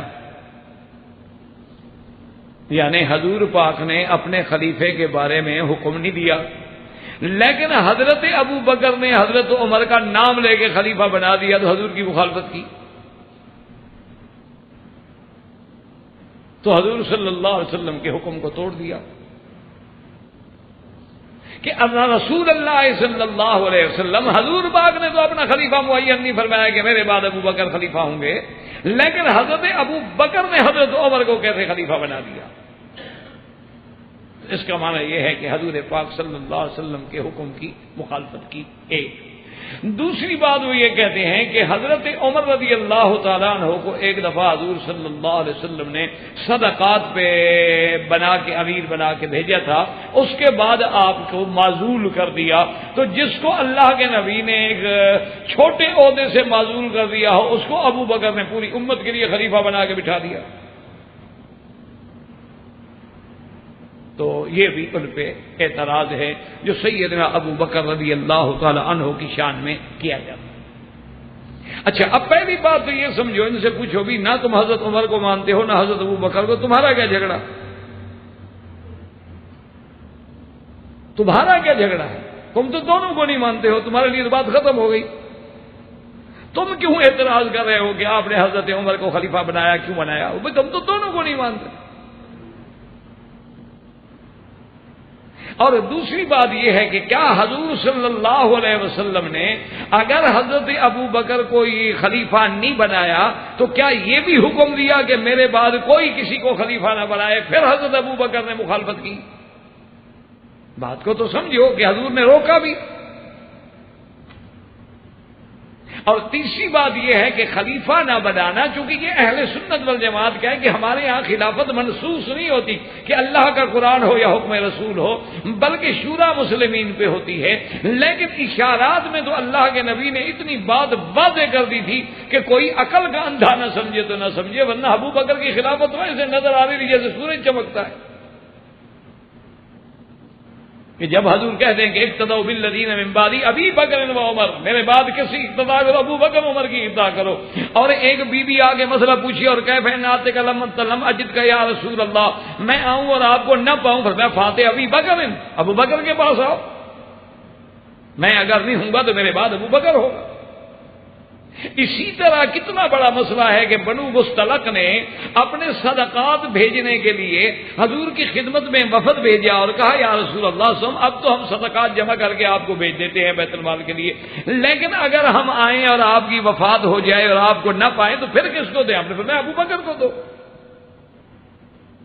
یعنی اس سے بڑی کوئی دلیل ہے خلیفہ بنانے کی؟ بلکہ ایک تو روایت میں یہ بھی موجود ہے کہ حضور پاک نے فرمایا عائشہ اپنے بھائی کو بلاؤ، میں چاہتا ہوں کہ ابو بکر کے لیے کچھ لکھ دوں، لیکن اس کے بعد فرمایا اچھا نہ بلاؤ، یا اللہ والمؤمنون الا ابی بکر، اللہ کو بھی یہ پسند نہیں ہوگا اور مومنوں کو بھی پسند نہیں ہوگا کہ ابو بکر کے بجائے کوئی اور بنے، لہذا اللہ بھی یہی پسند فرمائیں گے، ایمان والے بھی یہی پسند فرمائیں گے۔ تو یہ تو دلیل ہے کہ حضور پاک نے آپ کو خلیفہ بنایا، کون کہتا ہے کہ نہیں بنایا؟ اور ایک دوسری بات یہ ہے کہ کیا حضرت عمر کو جب حضرت صدیق رضی اللہ تعالی عنہ نے خلیفہ بنا دیا تو ارباب حل و عقد مدینے میں رہنے والے صحابہ نے اس کو قبول کیا یا اعتراض کیا؟ اصل مسئلہ تو یہ ہے، اعتراض تو تب ہوتا کہ حضرت ابو بکر حضرت عمر کو خلیفہ بنا دیتے اور صحابہ قبول نہ کرتے، اہل مدینہ اور اہل مکہ قبول نہ کرتے، کہتے نہیں جی ہم تو بیعت نہیں کرتے۔ اگر حضرت صدیق رضی اللہ تعالی عنہ نے آپ کو چن لیا ہے، خلیفہ بنا دیا ہے، اور پھر سارے صحابہ نے بھی اس پہ اجماع کر لیا ہے، اتفاق کر لیا ہے، اور مہاجرین و انصار نے آپ کی بیعت کر لی ہے، اور پھر حضرت عمر کے زمانے میں اسلام کو اتنی طاقت پہنچی ہے کہ آج تک بھی دشمن اعتراف کرتا ہے کہ اگر دنیا میں ایک اور عمر پیدا ہو جاتا تو اسلام جو ہے پوری کائنات پہ پھیل جاتا۔ تو پھر جب امت نے اس کو قبول کر لیا تو حضرت ابو بکر پہ کیا اعتراض رہا؟ اچھا اب دیکھو اس کے بعد حضرت عمر کی بات سنو تو سارا مسئلہ اور ساری حقیقتیں صاف ہو جائے گی اور تان بھی خود بخود ختم ہو جائے گا۔ جب حضرت عمر کا موت کا وقت آیا، حضرت عمر رضی اللہ تعالی عنہ کی جب وفات کا وقت قریب آیا اور آپ کو شہید کیا گیا اور آپ بالکل اس مقام پہ آ گئے کہ ابھی بچنے کی کوئی امید نہ رہی، اس دور میں جو جراح تھے ان کو بلایا گیا تو انہوں نے کچھ پینے کے لیے حضرت ابو بکر رضی اللہ تعالی کو دودھ یا کوئی چیز دی تو وہ فوراً باہر آ گیا، تو ان جراحوں نے جواب دے دیا کہ اب بچنے کی کوئی امید نہیں ہے اور ہمارے پاس اتنے بڑے وسائل نہیں ہیں کہ اب اتنا بڑا آپریشن کر کے ابھی سلائی کر دیں گے۔ حضرت عمر کو بھی یقین ہو گیا، تو اب دیکھیں کہ حضرت عمر نے کیا فرمایا۔ آپ نے سارے صحابہ جو بڑے بڑے اجلہ الصحابہ ان کو بلایا، کہا کہ بات سنو، اگر میں کسی کو خلیفہ نامزد نہ کروں، معین نہ کروں، تب بھی میں حق پہ ہوں کہ اللہ کے نبی نے بھی نام لے کے کسی کو حکم نہیں دیا۔ یعنی میں اگر کسی کو خلیفہ نامزد نہ کروں، صرف اشارے کر دوں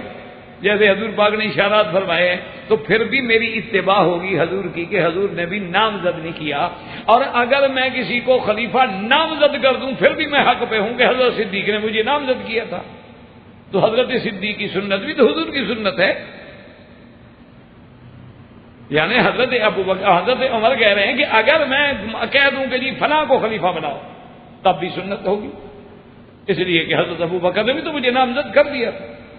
اور اگر میں چھوڑ دوں تو تب بھی میں سنت پہ ہوں۔ کیوں؟ اسلام ہمیں پابند نہیں کرتا ہے کہ لازماً ہم حکم دے کہ نص کے ساتھ کسی کو خلیفہ بنائیں، تو دونوں حالتیں جو ہیں وہ سنت کے مطابق ہیں۔ تو جب دونوں حالتیں سنت کے مطابق ہیں تو حضرت ابو بکر پہ کیا اعتراض ہے؟ اچھا اس کے بعد آپ نے فرمایا کہ اچھا میں یہ کرتا ہوں کہ 6 آدمی کی شورا بنا دیتا ہوں، ایک کمیٹی بنا دیتا ہوں، اس میں میرا بیٹا بھی شامل ہوگا، لیکن یہ شرط ہے کہ میرا بیٹا رائے تو دے گا لیکن خلیفہ نہیں بنے گا۔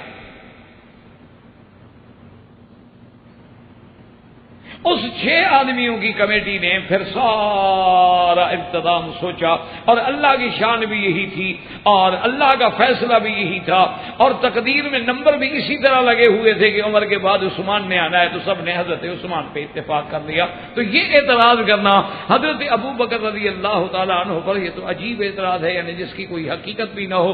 بلا وجہ تان کر رہا ہے سیدنا ابو بکر رضی اللہ تعالیٰ عنہ۔ جس کا کوئی حقیقت نہ ہو اور کوئی صرف نہ ہو۔ اور اس کے بعد جو انہوں نے اعتراض کیا ہے وہ اس سے بھی نعوذ باللہ کمزور ہے، لیکن بس لوگوں کے اذہان کو خراب کرنے کے لیے وہ اصحاب رسول پہ تان کرتے ہیں۔ اور یہ سچی بات یہ ہے کہ امت میں بڑی بدقسمتی ہے ان لوگوں کی جو اصحاب رسول کے دشمن بن گئے یا اہل بیت رسول کے دشمن بن گئے۔ کوئی حد سے نکل کے اصحاب رسول کی محبت میں آ کے اہل بیت کو چھوڑ بیٹھا، کوئی اہل بیت کی محبت میں غلب کر کے اصحاب رسول کا دامن چھوڑ بیٹھا۔ اور اسی طرح جو بعد میں لوگ آئے ہیں، کوئی جناب محبت میں آگے اتنے آگے بڑھے ہیں کہ انہوں نے تمام قرآن و سنت کو بھی چھوڑ دیا رجال کے لیے، اور بعض اتنی بغض میں آئے کہ انہوں نے ائمہ اربع اور ائمہ فقہا کی شان میں ایسی باتیں کی جو اللہ کو قبول نہیں، انسانوں کو بھی قبول نہیں، نہ عقل کو قبول ہے نہ شرع کو قبول ہے۔ یہ ہماری بدقسمتی ہے۔ اللہ اس امت کو پھر اتفاق، اتحاد اور پیار و محبت میں اور حق کے راستے پہ چلنے کی توفیق عطا فرمائے۔ تو یہ اعتراض تو کوئی حقیقت ہی نہیں رکھتے۔ اچھا کیا اعتراض ہے؟ تان کیا ہے؟ وہ کہتے ہیں جی بات یہ ہے کہ تان ان کا یہ ہے کہ حضرت ابو بکر صدیق رضی اللہ تعالی عنہ نے غار والی رات جب ساتھ گئے تھے تو حضور صلی اللہ علیہ وسلم بھی ساتھ تھے، اور جب آپ کو یہ یقین ہو گیا کہ قریش مکہ جو ہیں وہ بالکل عین پہاڑ کے اوپر اور عین غار کے اوپر پہنچ گئے ہیں تو حضرت ابو بکر نے رونا شروع کیا اور شور مچانا شروع کیا۔ بظاہر تو وہ رو رہے تھے لیکن مقصد یہ تھا کہ اوپر والے سن لیں اور حضور کو پکڑیں۔ اسی لیے پھر وحی آئی اور اللہ نے قرآن بھیجا اور حضور پاک نے تسلی دی اور بڑی مشکل سے ابو بکر کو چپ کرایا، ورنہ ابو بکر تو وہیں پکڑوانا چاہتا۔ تو ایمان سے کہیں کوئی عقل کی بات، انا للہ و انا الیہ راجعون۔ جب دشمنی میں آ جائے نا جی پھر آدمی کو کوئی بات حقیقت نظر نہیں آتی۔ پھر انسان کے لیے جیسے دیکھو نا جی آپ سرخ شیشے کی عینک پہن لیں سارا ملک آپ کو سرخ نظر آئے گا، حالانکہ ملک سرخ نہیں ہوتا۔ پھر آپ سبز عینک سبز شیشہ لگا لیں ساری دنیا آپ کو سبز نظر آئے گی۔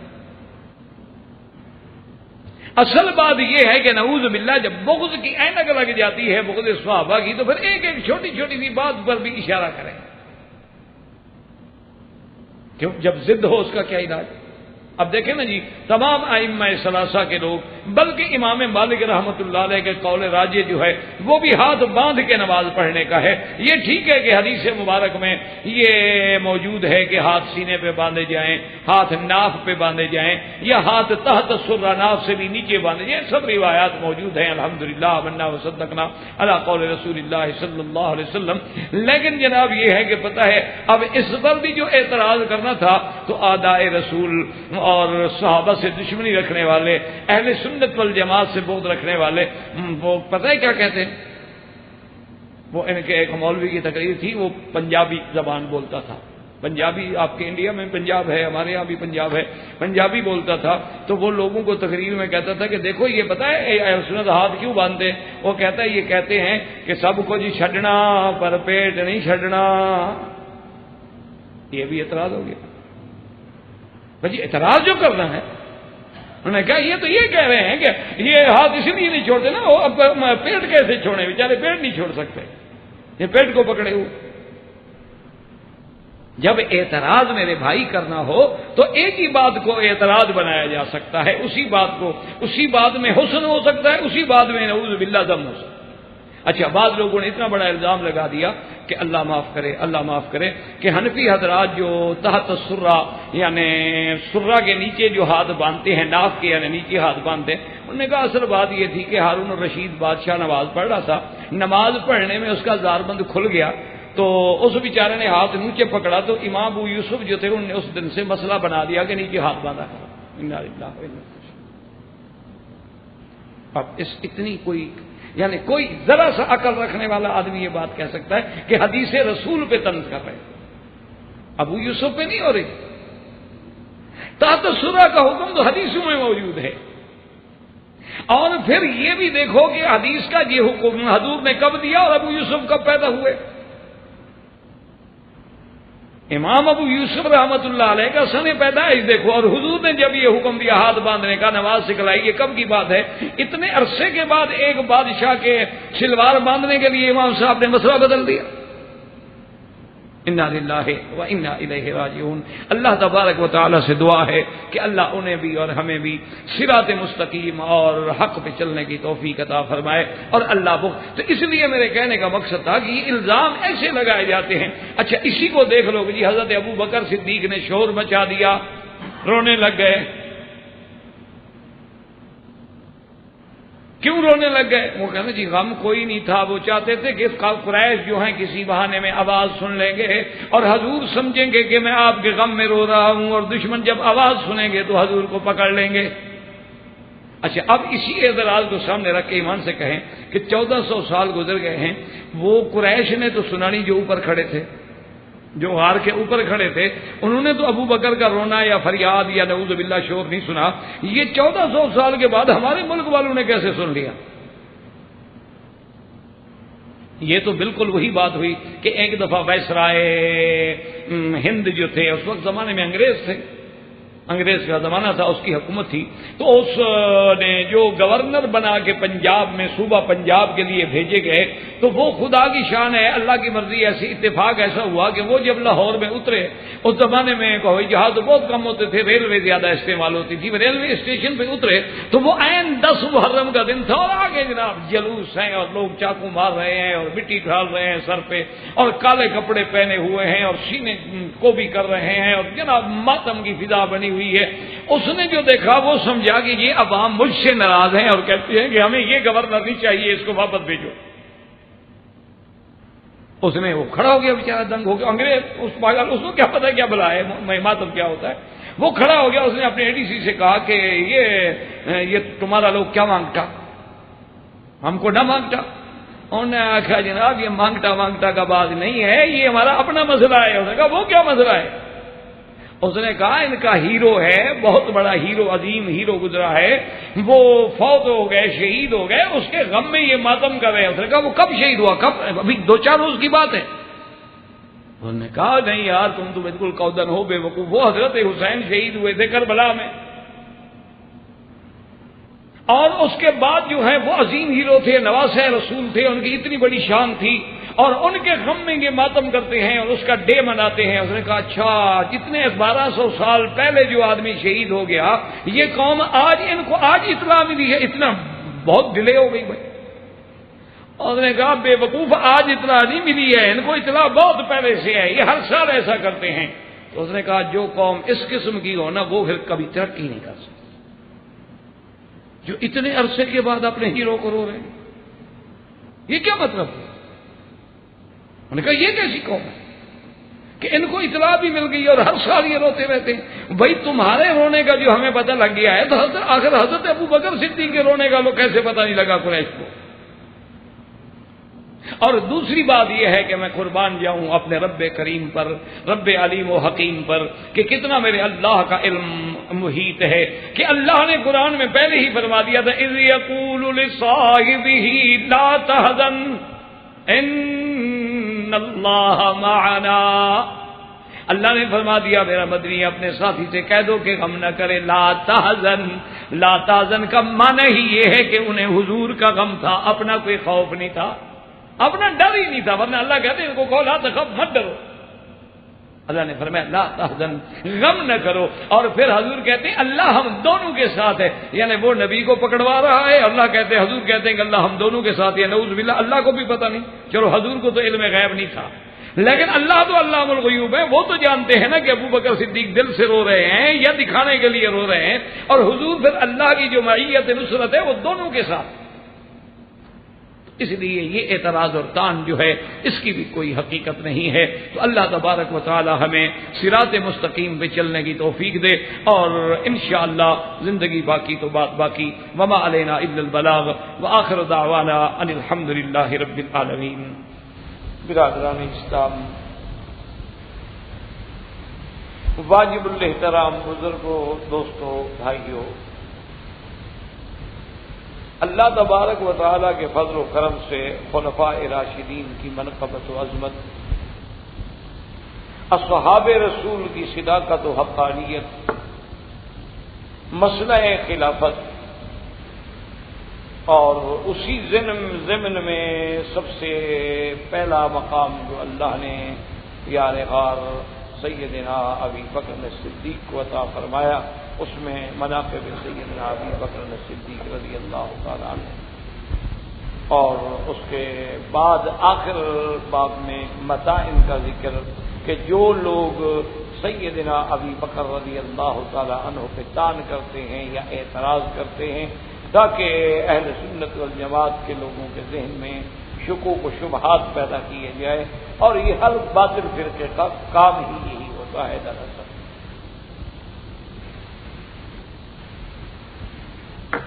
اور یہ فطرت انسانی ہے کہ جب اس کے دماغ میں کوئی شبہ ڈال دیا جائے تو پھر وہ پہلے والی عقیدت اور محبت قائم نہیں ہے۔ تو اسی لیے الحمدللہ اہل سنت والجماعت نے ان متاعن کا بھی جواب دیا ہے، تو انشاءاللہ ہم بھی اسی ضمن میں کوشش کر رہے ہیں تاکہ جب مناقب اور خلفائے راشدین کی سیرت عامت الناس کے دماغ میں کانوں تک پہنچے تو ان پر جو اصحاب رسول اور خصوصاً خلفائے راشدین پر اعتراضات ہیں وہ بھی اور ان کے جوابات بھی، تاکہ شاید اللہ تبارک و تعالیٰ کسی کی ہدایت کا ذریعہ بنا دے۔ جہاں متاعن ابی بکر رضی اللہ تعالی عنہ میں سب سے پہلے میں نے عرض کیا تھا سابقہ درس میں کہ مالک ابن نویرہ کے بارے میں، اور اسی ضمن میں ایک طعن سیدنا ابو بکر صدیق پہ یہ کیا جاتا ہے کہ انہوں نے اپنے بعد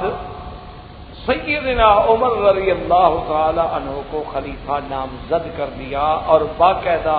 تحریر لکھ کے حکم دے دیا کہ میرے بعد جو خلیفہ ہے وہ حضرت عمر۔ تو اب اس کو بھی لوگوں نے سیدنا ابو بکر رضی اللہ تعالی عنہ پر طعن میں شمار کیا ہے، چونکہ خدا کی قدرت ہے کہ جب دلوں میں عداوت ہو نا جی تو پھر ہر چیز اسی رنگ میں دیکھی جاتی ہے۔ تو اب اعتراض یہ ہے کہ سیدنا ابو بکر رضی اللہ تعالی عنہ نے حضرت عمر رضی اللہ تعالی عنہ کو خلیفہ نامزد کر دیا، حالانکہ حضور صلی اللہ علیہ وسلم نے کسی کو خلیفہ نامزد نہیں کیا تھا، تو حضرت ابو بکر کا یہ عمل جو ہے خلاف رسول ہے کہ جب حضور صلی اللہ علیہ وسلم نے خلافت کی تعیین میں نام نہیں دیا تو حضرت ابو بکر صدیق رضی اللہ تعالیٰ عنہ نے حضور کی مخالفت کرتے ہوئے ایک ایسا حکم جاری کیا جو حضور نے جاری نہیں کیا، اور وہ پھر حکم بھی تحریری جاری فرما دیا۔ تو معنی یہ ہے کہ یہ مخالفت رسول ہے، اور جو خلیفہ مخالفت رسول کا مرتکب ہو جائے وہ خلافت کے مقام کا حقدار کیسے ہو؟ تو یہ اعتراض ہے، اس کو سمجھ لیں۔ اللہ تبارک و تعالی ہمیں بھی اور انہیں بھی ہدایت کی توفیق عطا فرمائے۔ پہلی چیز تو یہ ہے کہ ایک بات دماغ میں رکھ لیں کہ اللہ کے نبی نے کسی کو خلیفہ متعین نہیں فرمایا، لیکن اشارات، کنایات، بظاہر جو احکامات حضور صلی اللہ علیہ وسلم کا معاملہ جو ہے وہ تو صاف دلیل ہے اس بات پہ کہ آپ اپنے بعد ابی بکر، عمر، عثمان کو اسی طرح ترجیح دیتے تھے، یعنی حضور نے تعیین نہیں فرمائی۔ لیکن یہ تو تمام روایات میں موجود ہے نا کہ بن المستلق والوں نے پوچھا کہ اگر آپ کے بعد یا رسول اللہ صلی اللہ علیہ وسلم آپ کی وفات کے بعد ہم نے اموال زکوٰۃ اور صدقات جمع کرانے ہوں تو کس کے پاس ہے؟ آپ نے فرمایا ابو بکر کے پاس۔ انہوں نے کہا حضور اگر حضرت ابو بکر نہ ہوں تو آپ نے فرمایا عمر کے پاس۔ تو یہ اشارات تو حضور کے فرمان میں موجود ہے۔ اسی طرح حضور صلی اللہ علیہ وسلم کے فرمان میں تو اتنی صراحت بھی موجود ہے کہ فاقتدوا بالذین من بعد ابی بکر و عمر، اور اسی طرح حضور صلی اللہ علیہ وسلم کی روایت میں اور عمل میں موجود ہے کہ جب مجلس بیٹھی ہوتی تو صحابہ کہتے ہیں کہ کانا ینظران الیہ، صرف ابو بکر عمر تھے جو حضور کے چہرے کی طرف نظر اٹھا کے دیکھتے تھے، وکان ینظر الیہما، اور حضور بھی ان کی طرف دیکھتے تھے۔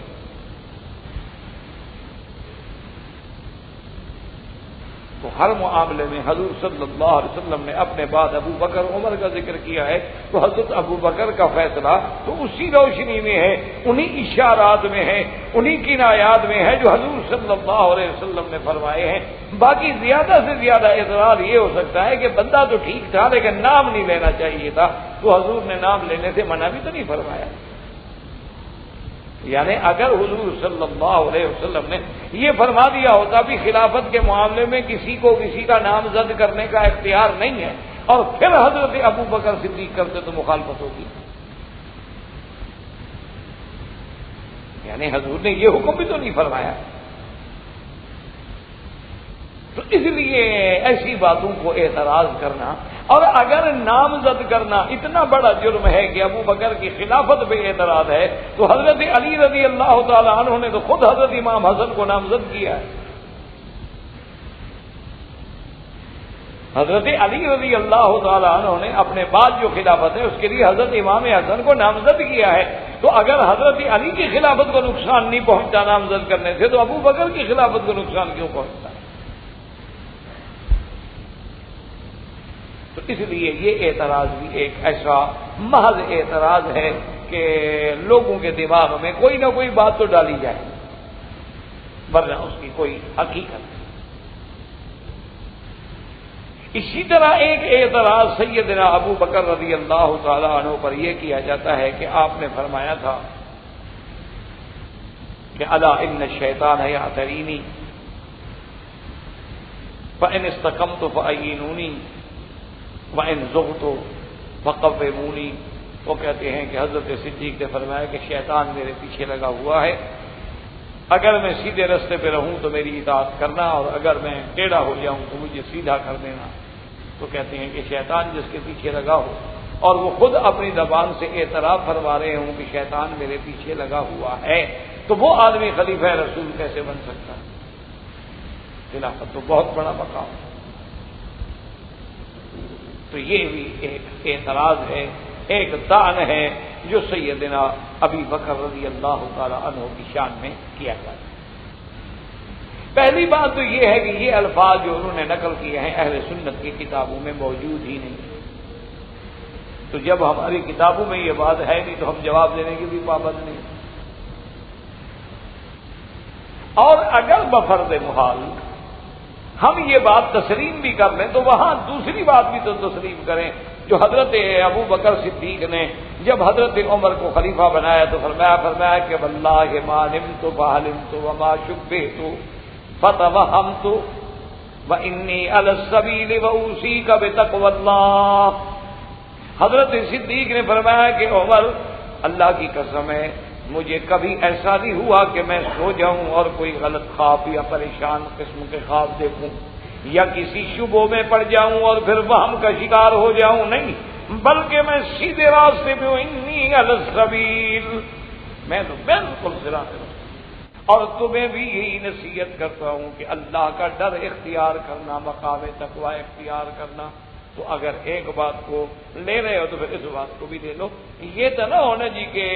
جو بات مطلب کی ہو کہ جیسے عیسائی کہہ دیتے ہیں کہ قرآن پاک میں آیا انا نحن نزلنا الذکر وانا له لحافظون، انا اعطیناک الکوثر انا فتحنا لک فتحا مبینا۔ وہ کہتے ہیں جہاں جہاں قرآن میں اللہ نے اپنی ذات کے لیے جمع کا صیغہ استعمال کیا ہے، اور جمع کا قاعدہ یہ ہوتا ہے کہ اس میں کم از کم 3 افراد ہونے چاہیے، اس سے عقل جمع نہیں ہوتی، تو کہتے ہیں کہ ہمارا عقیدہ یہی تو ہے تثلیث کا۔ ہم بھی تو کہتے ہیں نا کہ 3 میں ایک خدا ہے، تو قرآن بھی تو صیغہ جمع کا استعمال کر رہا ہے، اور جمع کے لیے 3 افراد کا ہونا ضروری ہے۔ تو وہ اس آیت کو تو دیکھ لیتے ہیں، لیکن قل هو اللہ احد کی آیت ان کو نظر نہیں آتی، الہکم الہ واحد کی آیت ان کو نظر نہیں آتی، ولا یشرک بعبادت ربہ احد کی آیت ان کو نظر نہیں آتی۔ اللہ الصمد لم یلد ولم یولد ولم یکن لہ کفوا احد. یہ سارا قرآن ان کو نظر نہیں آتا، صرف ایک جمع کا ضمیر مل گیا ہے تو اس سے دلیل پکڑ لیں. حالانکہ قاعدہ یہ ہے میرے عزیز کہ کبھی کبھی صیغہ جمع جو ہے وہ اظہار عظمت کے لیے بولا جاتا ہے. یعنی اب بھی دیکھیں گے دنیا میں بادشاہ جب کوئی آرڈر کریں گے تو یہ نہیں لکھتے کہ میں نے، وہ کہیں گے ہم نے یہ آرڈر کیا. صیغہ جمع کا استعمال تو کبھی کبھی عظمت کے لیے بھی صیغہ جمع جو ہے استعمال کیا جاتا ہے. تو اس لیے یہ تو نہ ہو کہ ایک بات کو آپ لے لیں اور دوسری بات کو آپ ڈالیں.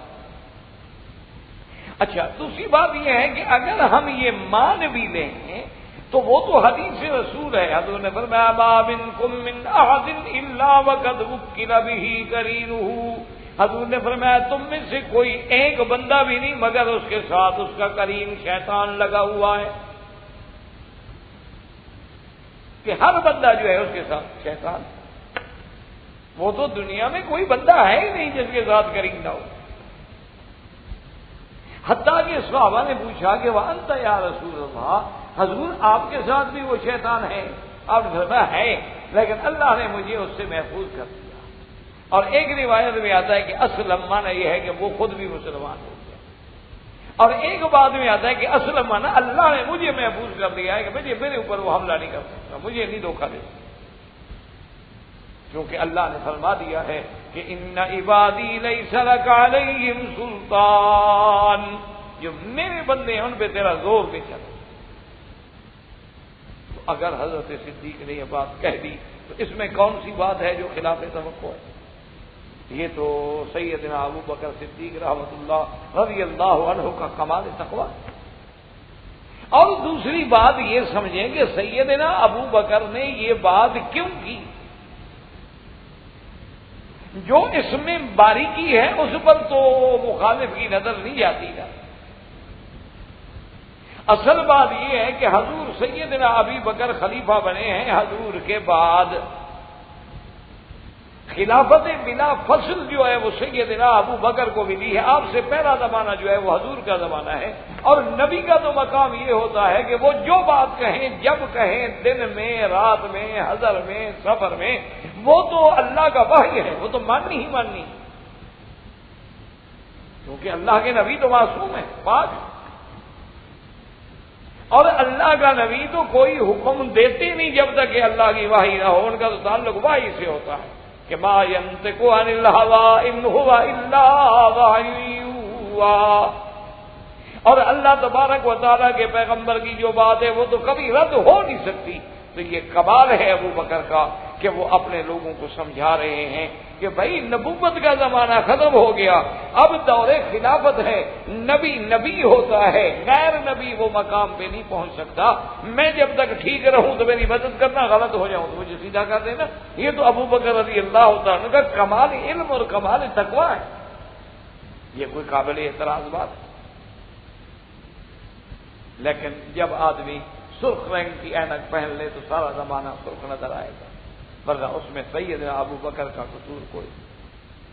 رضی اللہ تعالی عنہ وارضاہ. اور اسی طرح یاد رکھیں کہ سیدنا ابا بکر رضی اللہ تعالی عنہ پر اعتراض اور متائن کے ضمن میں ایک طعن سیدنا ابو بکر رضی اللہ تعالی عنہ پہ یہ بھی کرتے ہیں کہ انہوں نے حضرت ابو بکر رضی اللہ تعالیٰ عنہ کو حضور نے امیر بنا کے جب بھیجا تھا، پھر جبریل علیہ السلام آ گئے اور سورت براءت جب اتری تو اللہ کے حکم سے حضرت ابو بکر کی وہ مقام امارت جو تھا اس کو ختم کر دیا گیا اور حضور نے پھر حضرت علی کو جو ہے امیر بنا کے بھیجا. تو اب وہ استدلال یہ کرتے ہیں، وہ کہتے ہیں کہ جی ابو بکر کی عمارت تو حضور نے خود ختم کر دی اور ابو بکر کے ہوتے ہوئے حضور نے حضرت علی کو بنا دیا. تو جب زندگی میں حضور نے حضرت علی کو حضرت ابو بکر کی عمارت ختم کر کے امیر بنا دیا ہو تو آپ نے کیسے ابو بکر کو امیر بنا لیا اور حضرت علی رہ گئے؟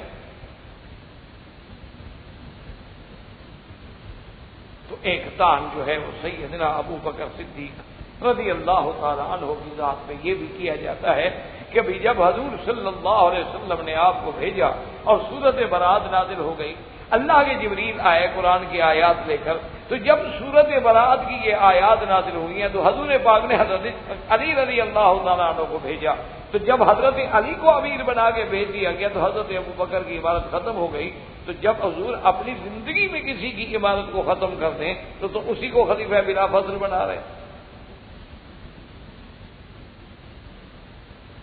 تو در حقیقت یہ بھی ایک جھوٹ ہے اور یہ بھی ایک افترا ہے اور بہتان ہے، اور جس کی کوئی حقیقت کیا ہے وہ یہ ہے کہ سرکار دو عالم سیدنا محمد مصطفیٰ صلی اللہ علیہ وسلم حج فرض ہونے کے بعد، یعنی جب اللہ نے آیت فرضیت حج قرآن میں نازل فرمائی تو پہلے سال حضور حج کرنے کے لیے تشریف نہیں لے گئے۔ آپ نے امیر الحج بنایا حضرت ابوبکر۔ آپ نے فرمایا کہ ابوبکر تم امیر حج ہو اور تم ہی قافلہ لے کر صحابہ کا حج کے لیے جاؤ۔ حضرت ابوبکر امیر بن کے قافلہ لے کے چلے۔ آپ کے جانے کے بعد آیات برات نازل ہوئی جو سورت توبہ میں ہے، جس میں ایک حکم یہ بھی آ گیا کہ یا ایھا الذین آمنوا انما المشرکون نجس فلا یقربوا المسجد الحرام بعد عامهم ھذا۔ اللہ نے حکم دے دیا میرے مدنی مشرک پلید، ایک پلیتی ہوتی ہے ظاہری اور ایک پلیتی ہوتی ہے باطنی۔ ظاہری پلیتی تو یہ آپ دیکھتے ہیں گندگی لگ گئی، کوئی چیز لگ گئی، یہ ظاہری پلیتی ہے۔ پھر بعض نجاسات خفیفہ ہیں اور بعض نجاسات غلیظہ ہیں، اور ایک پلیتی اندر کی ہوتی ہے کہ بظاہر تو ٹھیک ٹھاک ہے لیکن اندر شرک ہے، اندر بدعت ہے، اندر احداث ہے، اندر احوا ہے۔ تو یہ اندر کی بیماریاں جو ہے یہ بھی تو پلیتی ہے جو بظاہر ہمیں نظر نہیں آتی۔ جیسے اس کو یوں سمجھ لیں کہ بعض حرمت جو ہے وہ معنوی ہوتی ہے اور بعض حرمت جو ہے وہ حکمی ہوتی ہے، لیکن دونوں کی حرمتوں میں فرق ہوتا ہے۔ کبھی ایک چیز حرام کی جاتی ہے اس کی عظمت کے لیے، کہ آپ دیکھیں نا انسان کا گوشت کھانا حرام اور خنزیر کا گوشت کھانا بھی حرام ہے۔ اب کوئی بے وقوف کہے کہ دونوں برابر ہیں تو اس کا کیا علاج ہے؟ وہ کہے جی وہ بھی حرام وہ بھی حرام، حالانکہ آسمان و زمین کا فرق کہ اللہ نے انسان کے گوشت کو کیوں حرام قرار دیا کہ اس کی عزت و عظمت کے لیے، ورنہ لوگ تو ایک دوسرے کا گوشت کاٹ کے کھا جاتے ہیں۔ اور ان جہاں خنزیر کا گوشت کیوں حرام ہے کہ اس میں نجاست ہے، پلیدی ہے، اس میں حتیٰ کہ اللہ معاف کرے اتنی بدبو ہے کہ آدمی برداشت نہیں کرتا، یعنی کسی مکان میں وہ پک رہا ہو تو اتنی بدبو ہوتی ہے کہ آپ اس مکان سے بھی نہیں گزر سکتے۔ تو اسی لیے اب دیکھیں کعبۃ اللہ بھی اس کے اندر آنا جو ہے بغیر احرام کے حرام ہے، عظمت ہے، حرمت ہے کعبے کی۔ تو اس لیے اب بات کو سمجھیں کہ جب یہ آیات نازل ہوئی کہ مشرک جو ہیں پلید ہیں، آئندہ وہ کعبے میں داخل نہیں ہو سکتے، حرم میں داخل نہیں ہو سکتے، اللہ کے گھر کا طواف نہیں کر سکتے، اللہ یحجن بعد العام مشرک و اللہ یطوف بالبیت عریان، ان کے اس سال کے بعد کوئی مشرک حج نہ کرے، اور کسی کو حکم نہیں کہ وہ کعبے کا طواف بغیر کپڑوں کے کرے۔ یہ حکم آ گئے۔ اس دور میں قاعدہ یہ تھا کہ جب کوئی معاہدہ کرنا ہو یا کسی معاہدے کو توڑنا ہو، یعنی فسخ کرنا ہو، اعلان کرنا ہو کہ بھی آپ کا ہمارا معاہدہ ختم ہے، تو قاعدہ یہ تھا اس دور میں کہ یا تو بادشاہ خود کرے یا اس کا کوئی قریبی رشتے دار کرے، ورنہ وہ نہیں مانتے۔ ایک رواج تھا دنیا میں۔ تو اللہ تبارک و تعالیٰ کے نبی نے جب یہ آیات اتری تو حضرت علی رضی اللہ تعالیٰ عنہ کو فرمایا کہ یہ آیات لے کر جاؤ اور تم حضرت ابوبکر صدیق کے ساتھ رہو، اور مکے میں، مینا میں، عرفات میں، مزدلفہ میں، اسواق میں، بازاروں میں، ہر جگہ یہ اعلان کرنا ہے کہ اللہ یطوف بعد اللہ یحج بعد العام مشرک و اللہ یطوف بالبیت عریان، کہ مشرکین کا داخلہ اب حرم سے ہمیشہ کے لیے ختم۔ اب حضرت علی رضی اللہ تعالی عنہ یہ حکم لے کے آئے تو حضرت ابو بکر راستے میں ہیں، اور جب آ کے خیمے میں ملاقات ہوئی تو حضرت صدیق نے پہلی بات یہی پوچھی، کیونکہ حضرت علی بھی تو ایک عظیم شخصیت ہے نا، ان کا پیچھے آنا کوئی معمولی سی بات تو نہیں تھی نا۔ پوچھا کہ امیر ام معمور، ان کے حضرت علی آپ امیر بنا کے بھیجے گئے ہیں یا معمور بنا کے بھیجے گئے ہیں؟ اگر آپ امیر ہیں تو اہلا وسہلا۔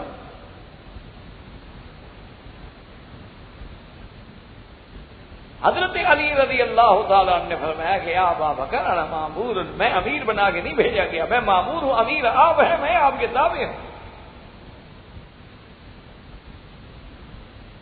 مجھے تو حضور صلی اللہ علیہ وسلم نے یہ آیات برات دے کے بھیجا ہے، یہ اعلان میں نے کرنا ہے، باقی امور حج جو ہیں وہ تو آپ کے سپرد ہیں۔ تو اب حضور پاک نے تو ان کو معمور نہیں یعنی ہٹایا ہی نہیں ہے، معذور ہی نہیں فرمایا ہے، تو پھر اعتراض کس بات کا؟ امیر حج تو حضرت ہے، اور جب حضرت علی خود کہہ رہے ہیں کہ میں معمور ہوں، میں آپ کے تابع ہوں، میں امیر نہیں ہوں، حضرت علی کہتے ہیں میں امیر نہیں ہوں، اور آپ 1400 سال کے بعد کہیں گے نہیں حضرت علی امیر تھے، اس کا کوئی علاج ہے کسی کے پاس؟ اور پھر اس سارے حج میں حضرت علی تابع رہے، حضرت علی اعلان کرتے رہے، حضرت ابو ہریرہ بھی ساتھ جا کے اعلان کرتے رہے، اور بعض روایات میں ہے کہ حضرت ابو بکر بھی جا کے ساتھ اعلان کرتے رہے، کہ جب حضرت علی کا اعلان کرتے کرتے گلا جواب دے گیا تو پھر باقی بھی صحابہ، چونکہ لاکھوں کا اجتماع ہے اور ایک آدمی کو گھر میں جا کے اعلان کرنا ہے، کوئی معمولی سی بات تو نہیں۔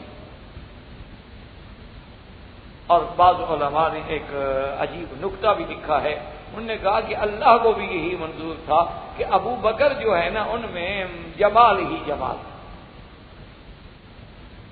سیدنا ابو بکر جو ہے ان میں تو بالکل جمال ہی جمال، رحمت ہی رحمت، محبت ہی محبت، شفقت ہی شفقت، اسی لیے تو حضور نے ان کو حضرت عیسیٰ ابن مریم سے مثال دی۔ اور یہ بھی الفاظ ہے روایت میں کہ ارحم بی امتی، ارحم امتی بی امتی ابی بکر، وہ تو سب سے رحم دل رقیق القلب، اور سیدنا علی مظہر جلال شیر خدا حیدر کرار، تو ایک کام تھا حج پڑھانے کا، طواف سکھانے کا، عمرہ کرانے کا، احکام بتلانے کا، اللہ کے دین پہ چلانے کا، وہ رحمت والا کام ابو بکر سے لیا گیا، اور ایک تھا کافروں کو نکالنے کا، وہ جلال والا کام جو ہے حضرت علی سے لیا گیا۔ اس میں تو کسی پر اعتراض نہیں۔ جو اعلان برات کا کام تھا وہ اللہ نے حضرت علی کے ذمے لگا دیا، اور جو رحمت والے امور تھے وہ حضرت ابو بکر کے ذمے لگا دیے گئے۔ اس میں کسی کے معذور ہو جانے کا یا کسی کو ہٹا دینے کا تو کوئی مسئلہ ہے ہی نہیں، بلکہ یہ روایت جو ہے یہ تو اہل سنت والجماعت کی تائید کرتی ہے کہ جیسے امیر حضرت ابو بکر تھے اور حضرت علی تابع تھے، اسی طرح اہل سنت والجماعت کہتے ہیں کہ حضرت ابو بکر خلیفہ تھے اور علی تابع تھے اور آپ کے وزیر تھے۔ تو یہ تو الٹا آیات مبارک اور روایات مبارک، احادیث مبارک، اور پھر یہ کوئی چھپی ہوئی بات نہیں، تقریباً 6 لاکھ آدمی ہیں اس مسئلے میں، تو اس 6 لاکھ آدمی کو پتہ نہیں لگا کہ حضرت ابو بکر کو ہٹا دیا گیا ہے۔ اس لیے یہ تان کرنا حضرت ابو بکر رضی اللہ تعالی عنہ پہ، یہ تان بھی بالکل ایک ایسا تان ہے کہ جس کی حقیقت محض الزام ہے، اور آدمی اگر عصبیت کا اور تعصب کا شکار ہو جائے تو اس کے لیے پھر ہر بات میں نعوذ باللہ کوئی نہ کوئی کجی نظر آ جاتی ہے۔ اور اللہ تبارک و تعالیٰ اگر ہدایت کے فیصلے فرما دے، جیسے ایک آدمی کہتے ہیں نا کہ جب تک میں اسلام نہیں لایا سب سے زیادہ بغض مجھے مدینے سے تھا، اور سب سے زیادہ بغض مجھے حضور کی ذات سے تھا، اور جب میں اسلام لے آیا اور میں نے کلمہ پڑھا تو سب سے محبوب مجھے محمد مدنی کی ذات نظر آتی تھی، اور ساری دنیا کے شہروں میں پیارا مجھے مدینہ نظر آتا کہ بس ایمان آیا اور انقلاب آ گیا۔ تو اصل بات تو یہ ہے کہ اللہ تبارک و تعالی ہدایت عطا فرمائے اور ہدایت نصیب۔ اور اسی طرح ایک تان جو سب سے بڑا تان ہے سیدنا ابو بکر رضی اللہ تعالی عنہ پہ، وہ یہ ہے کہ حضور صلی اللہ علیہ وسلم کی وراثت کا انکار۔ یہ بہت بڑا شان ہے، اللہ معاف کرے۔ وہ کہتے ہیں جی کہ حضور کی وراثت، وہ کہتے ہیں عجیب بات ہے کہ ابو بکر کی وراثت ہو، عمر کی ہو، عثمان کی ہو، لیکن نبی کی وراثت کا انکار کرتے، اور پھر وراثت کے انکار پہ کہتے ہیں حضرت ابو بکر نے جو حدیث سنائی ہے اور جس حدیث سے دلیل پکڑی ہے اس کے راوی بھی خود ہیں کہ میں نے سنا ہے حضور سے۔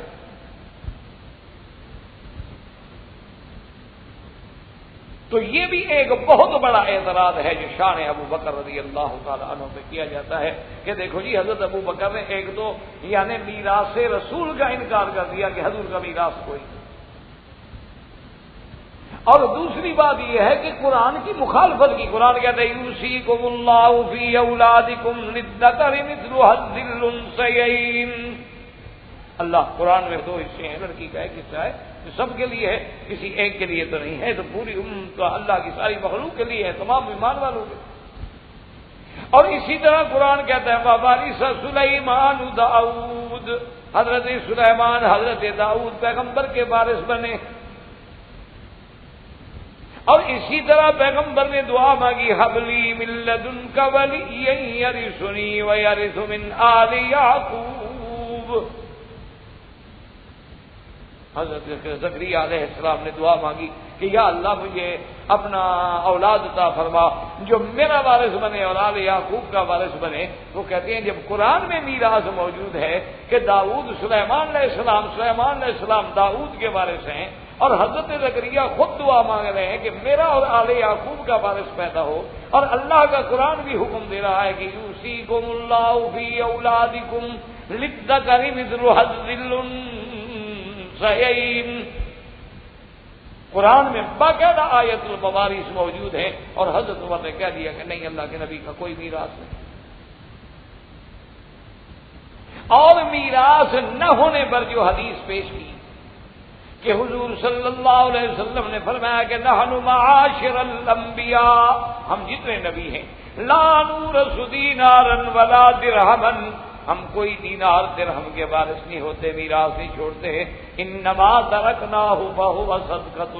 جو ہم نے چھوڑا ہے وہ اللہ کے راستے میں صدقہ ہے، خیرات ہے۔ وہ کہتے ہیں کہ حضرت صدیق فرماتے ہیں یہ حدیث میں نے خود سنی ہے، تو بس آپ نے سنی ہے اور کسی صحابی نے تو سنی نہیں، تو اپنی اس روایت پر عمل کرتے ہوئے اس کو دلیل بنا لیا اور قرآن کی بھی مخالفت کر دی اور حضور کے میراث کو بھی ختم کر دیا۔ اور بی بی فاطمہ الزہرا بکر تم اپنے باپ کے وارث بنو، لیکن افسوس ہے کہ میں نبی محمد مصطفیٰ کی وارث نہ بنوں۔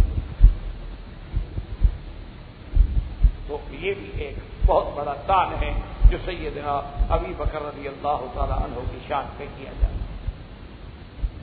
سب سے پہلی بات تو یہ سمجھے میرے عزیز کہ یہ کہنا کہ یہ روایت صرف سیدنا ابو بکر نے سنی ہے اور کسی صحابی نے نہیں سنی، اور اپنی سنی ہوئی بات پہ انہوں نے عمل کر لیا ہے، یہ بالکل غلط ہے۔ بلکہ اس حدیث کے راوی صرف حضرت ابو بکر نہیں، حذیفہ بن الیمان ہیں، حضرت ابو الدرداء ہیں، حضرت ابی ہریرہ ہیں، اور خود حضرت علی ہیں، حضرت عباس ہیں، حضرت عثمان ہیں، عبد الرحمن ابن عوف ہیں، اور سعد ابن وقاص ہیں۔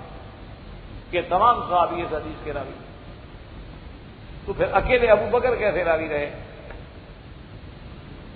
یعنی آپ اندازہ کریں جس حدیث کا راوی خود حضرت علی ہو تو اس کے بعد اعتراض کرنا جو ہے اس سے بڑی کوئی جہالت ہے۔ اچھا پھر چلو ہماری بات بھی اگر آپ نہ مانیں تو شیعہ حضرات کی ایک بہت بڑی معتبر کتاب ہے جس کا نام ہے کافی، اور اس پہ ایک ان کے امام کی طرف سے یعنی گویا کہ مہر لگ گئی ہے کہ ہذا کافٍ لشیعتنا، کہ ہمارے جو جماعت ہے ان کے لیے ہماری یہ کتاب کافی ہے، کافی ہے۔ اور اسی طرح کلینی ہے، یہ بڑی کتابیں ہیں، جیسے ہمارے یہاں سیاستہ ہے ان کی یہ بڑی کتابیں ہیں، یہ کوئی عام رسائل نہیں۔ اس میں خود جناب انہوں نے نقل کی ہے روایت ابی بختری سے، اور ابی بختری روایت کرتے ہیں ابی عبداللہ جعفر بن صادق رضی اللہ تعالی عنہ سے کہ انہوں نے خود روایت کی ہے، کتاب شیعہ کی ہے، روایت امام معصوم سے ہے، ان کے نزدیک امام معصوم ہے ابی جعفر محمد صادق علیہ السلام، ان کی کتابوں میں باقاعدہ یہ روایت ہے، اور کتاب کافی ہے، روایت ابو البختری نے کی ہے، اور اس نے روایت کی امام معصوم سے، اور امام معصوم یہ کہتی ہیں کہ ان الانبیاء لم یورثوا دینارا ولا درہما، تمام انبیاء کا میراث دولت نہیں ہوتی، نہ دینار ولا درہم، انہم یرثون الاحادیث من احادیثہم، بلکہ وہ لوگ انبیاء کے علم میں سے وراثت حاصل کرتے ہیں۔ تو اب یہ روایت تو خود یعنی امام معصوم کی روایت ہے، اور کتاب بھی ان حضرات کی ہے، ہماری کتاب بھی نہیں ہے، ہماری کتاب ہو تو چلو الگ بات ہے، لیکن یہ تو ان کی اپنی کتاب میں روایت موجود ہے کہ انبیاء کا میراث دولت دنیا نہیں ہوتی، دولت اور دنیا نہیں ہوتی، بلکہ انبیاء کا میراث کیا ہوتا ہے؟ احادیث من احادیثہم، یعنی ان کے علم سے میراث حاصل کرتے ہیں۔ یہ حضرت ابی عبداللہ محمد بن جعفر صادق علیہ السلام کی اپنی روایت موجود ہے امام معصوم۔ اور اسی طرح یاد رکھیں کہ امام بخاری رحمۃ اللہ علیہ نے مالک بن اوس بن حدثان النصری، ان سے انہوں نے روایت نقل کی ہے کہ ان عمر رضی اللہ تعالی عنہ بمحضر من الصحابہ، حضرت عمر رضی اللہ تعالی عنہ اپنے دور میں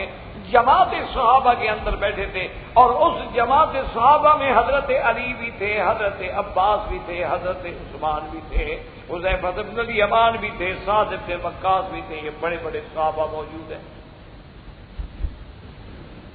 تو حضرت عمر نے کہا، اور کہا بھی قسم دے کر کے، انشدکم باللہ، میں تم سب کو اللہ کی قسم دے کے پوچھتا ہوں، کیا حضور کا یہ فرمان کہ انا معشر الانبیاء لا نرث دینارا ولا درہما انما ترکناہ فہو صدقۃ، کہ ہم انبیاء کا کوئی میراث نہیں ہوتا دولت دنیا درہم دینار، بلکہ انبیاء کا میراث علم ہوتا ہے۔ کیا یہ حدیث ہے؟ حضرت عمر قسم دے کے تمام صحابہ کو پوچھ رہے ہیں، اور ان میں حضرت علی بیٹھے ہوئے ہیں، حضرت عباس بھی بیٹھے ہوئے، تو تمام صحابہ نے کہا اللہم نعم، انہوں نے کہا حضرت عمر بالکل حدیث ہے۔ جب ان سے پوچھ لیا حضرت اپنا علی رضی اللہ حضرت عمر نے، تو اس کے بعد اب مخاطب ہوئے حضرت علی عباس کو، اور فرمایا انشدکما باللہ، کہ علی عباس میں تم دونوں کو اللہ کی قسم دیتا ہوں، کیا تم یہ دونوں مانتے ہو کہ یہ حدیث ہے حضور کی؟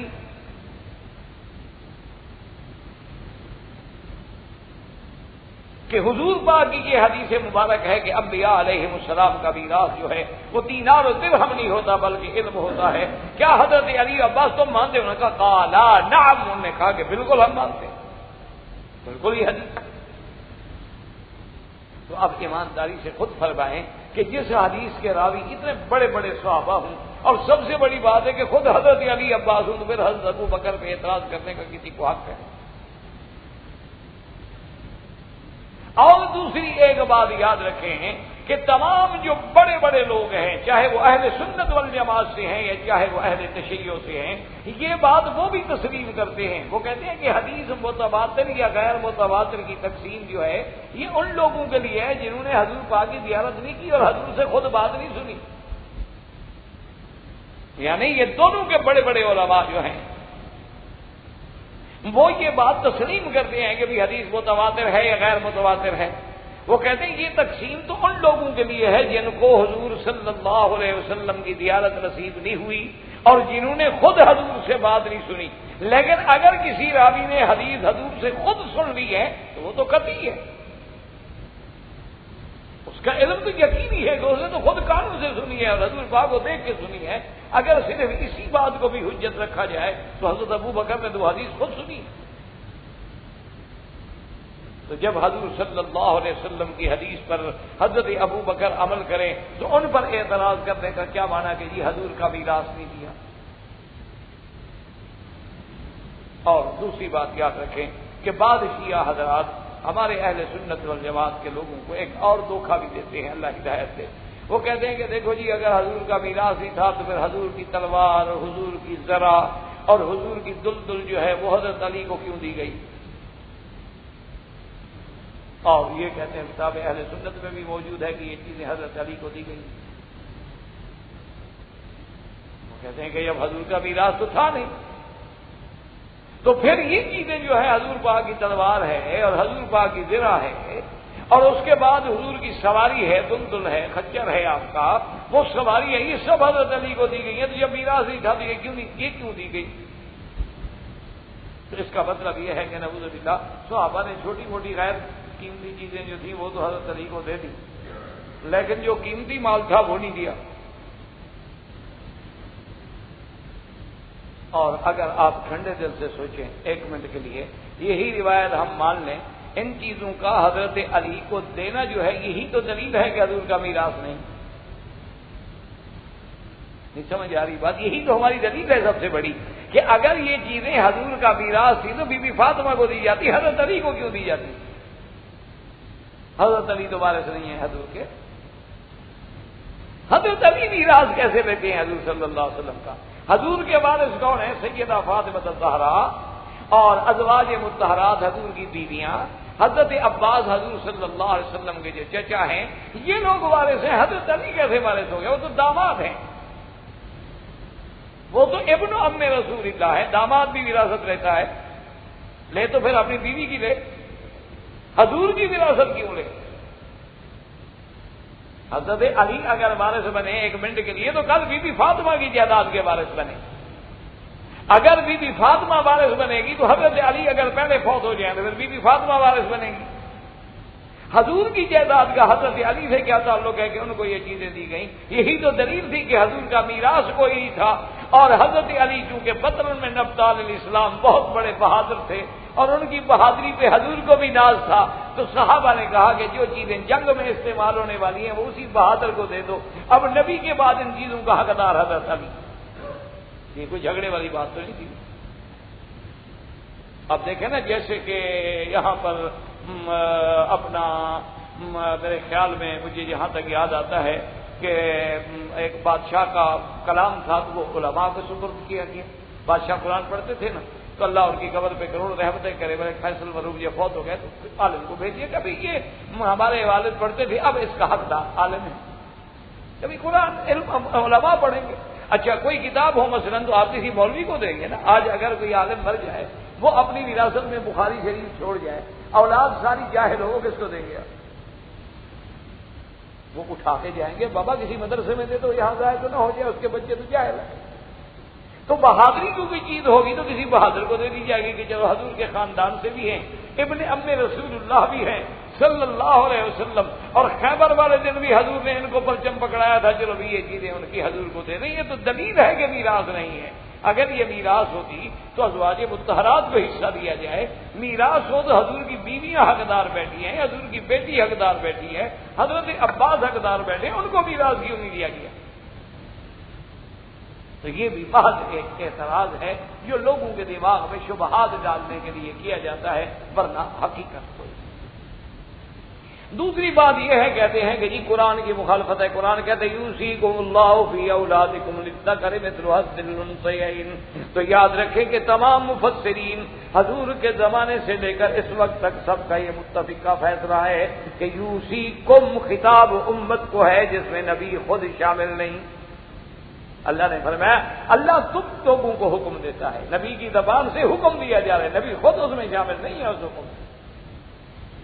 تو بہت ساری ایسے باتیں ہوتی ہیں کہ اللہ کے نبی کا نام ہوتا ہے لیکن نبی شامل نہیں ہوتے۔ یا ایھا النبی اذا طلقتم النساء، خطاب نبی کو ہے، جب عورتوں کو تم طلاق دو،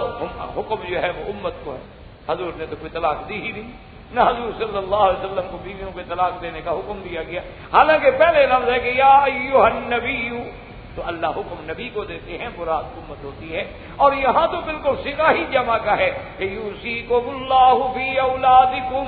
للذکر مثل حظ الانثیین، تو یہ خطاب امت کے لیے ہے۔ اس خطاب میں حضور صلی اللہ علیہ وسلم کی ذات شامل نہیں، اور شامل کیوں نہیں کہ حضور کی اپنی حدیث موجود ہے اس کی تخصیص کے لیے کہ نحن معاشر الانبیاء، کہ جتنے نبی گزرے ہیں ان کا کوئی دنیا وارث نہیں ہوتی بلکہ ان کا میراث علم ہوتا ہے۔ اچھا اب دوسری آیت آ گئی کہ وارث سلیمان داؤد، کہ سلیمان داؤد کے وارث بنے ہیں۔ تو کیا داؤد کا بیٹا صرف سلیمان تھا؟ حضرت داؤد علیہ السلام کا کیا خیال ہے آپ کو؟ صرف ایک بیٹا تھا سلیمان، بس، باقی بیٹے کہاں گئے؟ یہ اچھا میراث ہے کہ ایک بیٹے کو اللہ دے دیں، باقی سب کو معلوم کر دیں۔ تو معلوم یہ ہوا کہ داؤد کا علم اور نبوت کا جو مقام ہے وہ صرف سلیمان کو ملا ہے، باقی اولاد کو نہیں ملا۔ تو یہاں اسی ورثے کا ذکر ہے، نہ کہ دولت والے ورثے کا۔ اسی لیے آگے موجود ہے قالوا یا ایھا الناس علمنا منطق الطیر، کہ اے لوگو اللہ نے ہمیں پرندوں کی بولیاں بھی سکھائی ہیں۔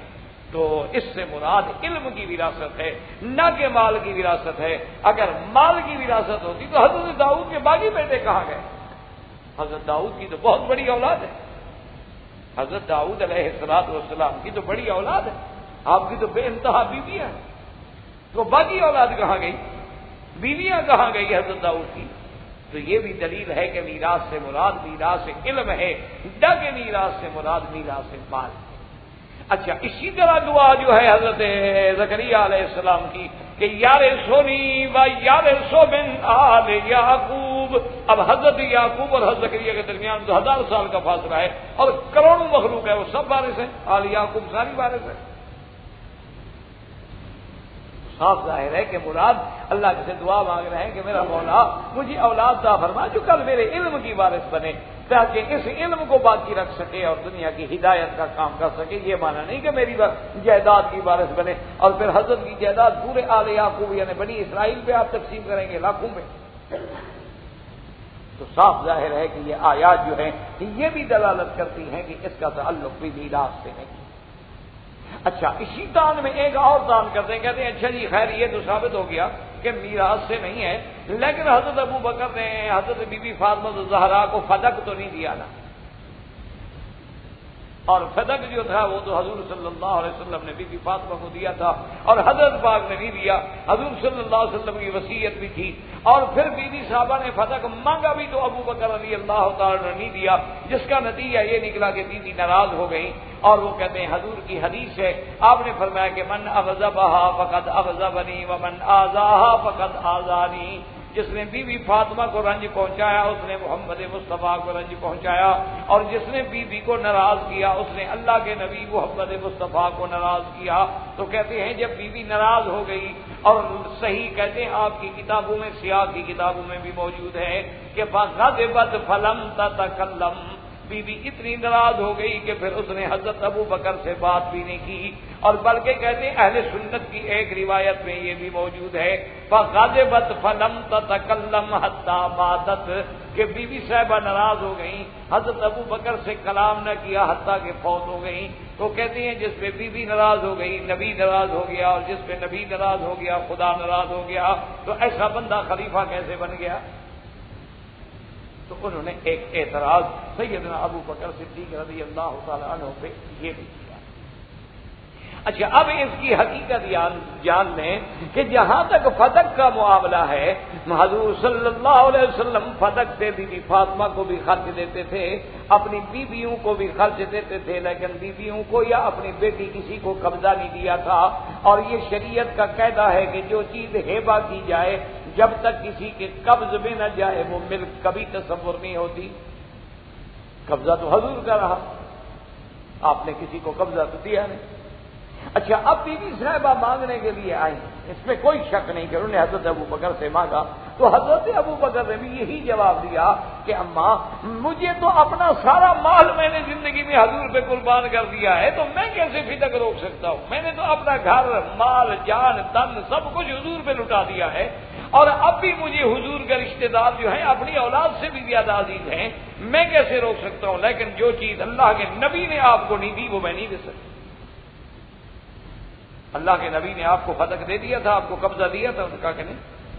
انہوں نے کہا پھر میں کیسے دے؟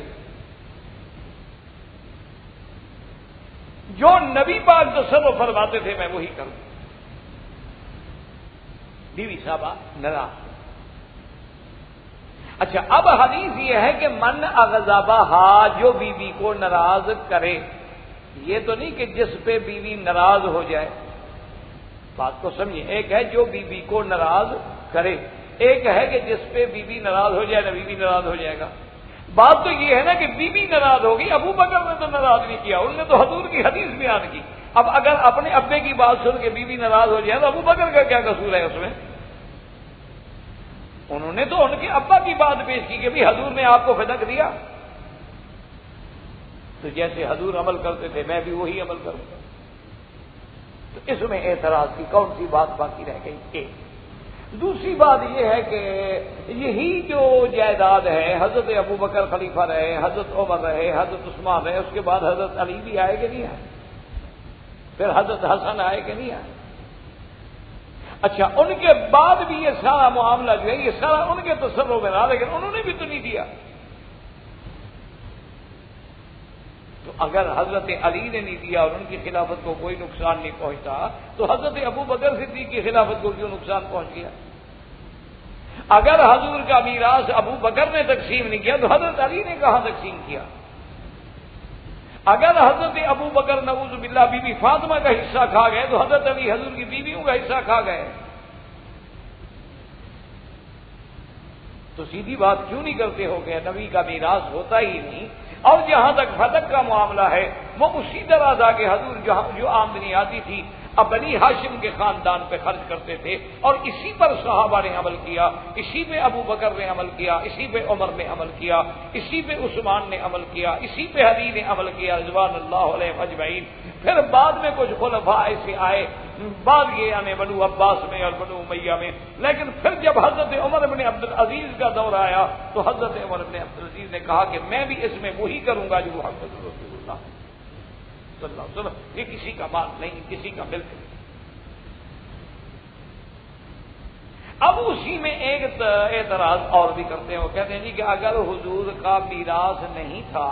تو ازواج مطہرات کو حجرے کیسے مل گئے؟ ایک اعتراض اور بھی ہے سیدنا ابو بکر کے ذمہ کہ جی اگر حضور صلی اللہ علیہ وسلم کا مال میراث نہیں ہے تو جو حضور پاک کی بیویاں ہیں اور وہ بیویاں جن حجروں میں تھیں جو گھر تھے بیویوں کے، تو وہ حضور کے بیویاں وہ کیسے وارث بن گئے؟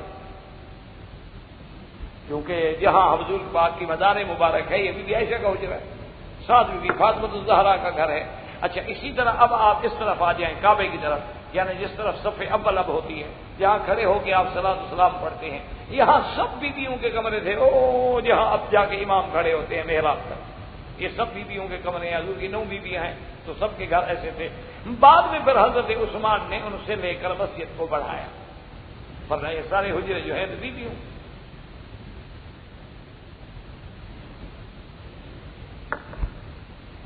یہ جو مسجد تھی اس کو بڑھانے کے لیے پھر حضرت عثمان رضی اللہ تعالیٰ عنہ نے بیویوں سے کہا کہ اس کے بدلے میں آپ جگہ لینا چاہیں تو لے لیں، پیسے لینا چاہیں تو لے لیں، لیکن اب مسجد چھوٹی ہو گئی ہے اور توسیع کی ضرورت ہے، تو بیویوں نے ہجرت دے دی، تو پھر مسجد بڑھا دی گئی، ورنہ یہ سارے گھر جو ہیں بالکل ایک دوسرے سے ملے ہوئے۔ تو اب بات یہ ہے کہ میراث جو ہے وہ تو موت کے بعد ہوتی ہے نا، حیات میں تو میراث نہیں ہوتی۔ بندہ زندہ ہے، مرے گا تو وارث وہ آئیں گے نا،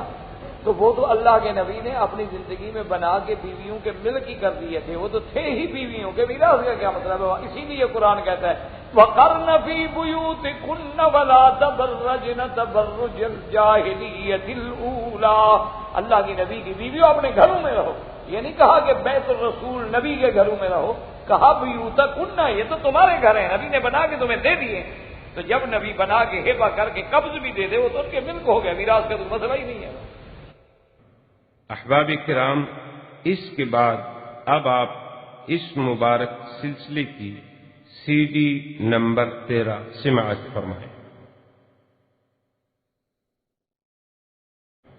اسی طرح حضور نے پھر بی بی فاطمہ الزہرا کو بھی گھر بنا کے دے دیا تھا اور ہبہ کر کے قبض دے دیا۔ اسی طرح حضرت اسامہ جن کو آپ نے حضرت کے بیٹے کا بیٹا ہے اسامہ بن زید، ان کو بھی آپ نے گھر بنا کے ہبہ کر کے مالک بنا دیا، وہ تو مالک بن گیا زندگی میں۔ اسی لیے تو یاد رکھیں کہ حضرت عمر رضی اللہ تعالیٰ عنہ کی جب وفات کا وقت آیا ہے اور آپ ابھی زندہ ہیں تو آپ نے اپنے بیٹے کو بلایا اور کہا کہ میرے بیٹے بی بی عائشہ کے دروازے پہ جاؤ اور جا کے سلام کہو اور کہو کہ عمر سلام کہتا ہے، لا تقل لها امیر المؤمنین، یہ نہ کہنا کہ بادشاہ سلام کہتا ہے، صرف میرا نام لینا، کیوں؟ اب میں بادشاہ نہیں رہا، بس اب میں موت کے قریب آ گیا۔ اور دوسری بات یہ ہے کہ یہ میں بادشاہ بن کے نہیں مانگ رہا، بلکہ میں سائل بن کے مانگ رہا۔ بیوی سے جا کے عرض کریں کہ اگر بیوی اجازت دے دے تو میں بھی حضور کے قدموں میں حضرت صدیق کے ساتھ روضے میں دفن ہو جاؤں، اور چونکہ کمرہ تو بیوی عائشہ کا ہے، حجرہ ان کا ہے، جب تک وہ اجازت نہ دے میں کیسے دفن ہو سکتا ہوں، اور اگر بیوی اجازت نہ دے تو پھر مجھے جنت البقیع غرقد میں دفن کیا جائے۔ تو حضرت عبداللہ بن عمر آئے، بی بی عائشہ رضی اللہ تعالی عنہا سے آ کے عرض کیا، بی بی صاحبہ اندر بیٹھی رو رہی تھی سیدنا عمر کے زخمی ہونے کی وجہ سے۔ انہوں نے کہا کہ بیٹے اب عمر نے چونکہ پیغام بھیجا ہے، میری دل تو یہ چاہتا تھا کہ اس کا قبر میں دفن ہوئی جو جگہ ہے، تاکہ ایک حضور پاک کی مدار ہوگی، ایک میرے ابے کی ہوگی، اور ایک میری ہوگی، اور ایک پھر عیسیٰ ابن مریم کی ہوگی۔ لیکن اب عمر نے مانگ لیا ہے، شاید اللہ کو یہی منظور تھا، تو میں اپنی جگہ کو حضرت عمر کے لیے وقف کرتی ہوں، میری طرف سے اجازت ہے کہ حضرت عمر کو دفن کیا جائے۔ تو حضرت عمر رضی اللہ تعالیٰ عنہ کے بیٹے جب آئے، دور سے آپ دیکھ رہے تھے تو پہلی دور سے نظر پڑی تو پوچھا کہ کیا ہوا، تو انہوں نے کہا کہ ابشر یا امیر المومنین، مبارک ہو، بی بی عائشہ نے آپ کو روضے میں دفن ہونے کی اجازت دے دی ہے۔ اب دیکھیں صحابہ کا احتیاط، لوگ تو کہتے ہیں نا صحابہ نے فدق نہیں دیا، ورثہ نہیں دیا، میراث نہیں دیا۔ عمر نے کہا میرے بیٹے عبد الرحمن بات سنو، میں جب فوت ہو جاؤں، مجھے غسل دے دیا جائے، تجہیز ہو جائے، تکفین ہو جائے، تو پھر میرا جنازہ لے کے بی بی عائشہ کے دروازے پہ رکھنا۔ ہو سکتا ہے انہوں نے میری عزت رکھنے میں اجازت دے دی ہو کہ کل عمر بچ جائے، امیر المومنین بن جائے، بادشاہ ہے، خلیفہ ہے، کہے گا میں نے سوال کیا تھا اور بی بی عائشہ نے نہیں مانا، تو اس لیے میری میت کو لے جانا ان کے دروازے پہ، اور پھر کہنا کہ عمر کی میت لے آئے ہیں، آپ کی اجازت ہے ہم دفن کریں، اگر اجازت دے تو دفن کریں، اگر پھر بھی بی بی عائشہ اجازت نہ دے تو مجھے دفن نہیں کرنا۔ جو لوگ اتنا ڈر رہے ہیں وہ نبی کا میراث کھا جائیں، تو اس سے واضح ہو گیا کہ وہ گھر جو تھے وہ تو بیویوں کی ملکیت تھے، ان میں میراث کے پیدا ہونے کا کوئی سوال ہی پیدا نہیں۔ اچھا، اور اس کے بعد باقاعدہ یہ دونوں کی کتابوں میں روایت موجود ہے، اہل سنت والجماعت کی کتابوں میں بھی موجود ہے اور اہل تشیع کی کتابوں میں بھی موجود ہے کہ حضرت ابو بکر صدیق رضی اللہ تعالیٰ عنہ جب یہ باتیں گزر گئیں، وقت گزر گیا، تو حضرت جا علی باب فاطمہ تھا، حضرت ابو بکر بھی فاطمہ الزہرا کے دروازے پہ آئے ہیں، اور گرمی کا شدید دن تھا، زبردست دھوپ پڑ رہی تھی، اور حضرت صدیق رضی اللہ تعالیٰ عنہ نے کنڈی کھٹکھٹائی، حضرت علی تشریف لے آئے، انہوں نے کہا کہ یا خلیفۃ رسول اللہ کے نبی کے خلیفہ اس وقت اور اس گرمی میں، آپ نے فرمایا حضرت علی جا کے بی فاطمہ الزہرا سے میرے بارے میں عرض کر دو کہ ابو بکر دروازے پہ کھڑا ہے اور وہ کہتا ہے میں اسی گرمی میں کھڑا رہوں گا جب تک کہ آپ مجھے معاف نہیں کر دیں گی، کیونکہ آپ تو بلا وجہ ناراض ہو گئی، میں نے تو حدیث سنائی آپ کے ابا کی، اور میں نے اسی بات پہ عمل کیا جس پہ عمل کیا رسول اللہ صلی اللہ علیہ وسلم نے، لیکن اگر آپ کو میری جائیداد چاہیے تو میں تو اب بھی دینے کے لیے تیار ہوں، لیکن بلا وجہ آپ ناراض تو نہ ہوں مجھ پہ۔ اور ساتھ حضرت علی سے کہا کہ بی بی فاطمہ اگر زیادہ جلال اور غصے میں ہوں تو علی تم بھی میری سفارش کر دو، یہ دونوں کتابوں میں موجود ہے۔ حضرت علی رضی اللہ تعالیٰ عنہ آئے اور آگے کہا کہ فاطمہ دیکھا ابو بکر دھوپ پہ کھڑا ہے، تو بی بی فاطمہ نے اندر سے کہا کہ ابو بکر میں بالکل راضی ہو گئی ہوں، اور ایک حدیث میں آتا ہے فراضیت فضاحکت، بی بی صاحبہ راضی بھی ہو گئی، خوش بھی ہو گئی، اور حضرت ابو بکر سے کلام بھی فرمایا، اور فرمایا کہ دیکھو اب تم دھوپ میں آ گئے مجھے منانے کے لیے۔ انہوں نے کہا بی بی آپ تو ناراض خود حضور کی حدیث پہ ہوئی ہیں، مجھ پہ تو ناراض ہوئی نہیں آپ، لیکن میں پھر بھی معافی کے لیے آیا ہوں، میں تو پھر بھی معافی لینے کے لیے آیا ہوں، کیونکہ اللہ نے جو آپ کو مقام بخشا ہے، اللہ نے جو آپ کو شان بخشی ہے، آپ حضور کا جگر گوشہ ہیں، میں یہ کیسے برداشت کر سکتا ہوں کہ نبی کی بیوی مجھ سے بیٹی مجھ سے ناراض ہو جائے۔ تو بی بی صاحبہ راضی ہو گئی، تو جب بی بی صاحبہ چلو ایک منٹ کے لیے مان لیا جھگڑا بھی تھا، راضی ہو گئی، تو آپ کا کیا جھگڑا ہے؟ بی بی صاحبہ تو راضی ہو گئی، بات ختم ہو گئی، لیکن ہم 1400 سال کے بعد راضی نہ ہوں، تو اس کا اللہ ہدایت کے فیصلے فرماتے ہیں۔ اب ایک اور بھی اعتراض کرتے ہیں کہ حضرت ابو بکر صدیق رضی اللہ تعالیٰ عنہ بی بی فاطمہ الزہرا کے جنازے میں شریک نہیں ہوئے، جنازہ نہیں پڑھا، کیونکہ دل میں بغض تھا، غصہ تھا، اس وقت ظاہری سیاست کے طور پہ تو ان کے دروازے پہ چلے گئے، لیکن اپنی ناراضگی کو چھپائے رکھا تاکہ بی بی جب فوت ہو گئی تو ابو بکر جنازے میں بھی نہیں آئے۔ تو حقیقت یہ ہے کہ یہ بھی جھوٹ ہے۔ حقیقت اصل میں بعض روایات تو یہ بھی ملتی ہیں کہ خود جنازہ پڑھایا ابو بکر نے، نہ آنا تو نہ آنا رہا۔ آپ جب جنازے میں آئے تو حضرت حسن بھی ہیں، حضرت حسین بھی، چھوٹے ہیں، حضرت علی بھی، انہوں نے کہا حق تو میرا ہے، لیکن ابو بکر اب آپ آ گئے ہیں تو آپ کے ہوتے ہوئے اللہ کے نبی نے اپنی زندگی میں اپنے مصلے پہ آپ کو کھڑا کیا ہے تو ہم آپ کے آگے کیسے کھڑے، لہذا فاطمہ کا جنازہ بھی تم پڑھا۔ بعض روایات میں یہ۔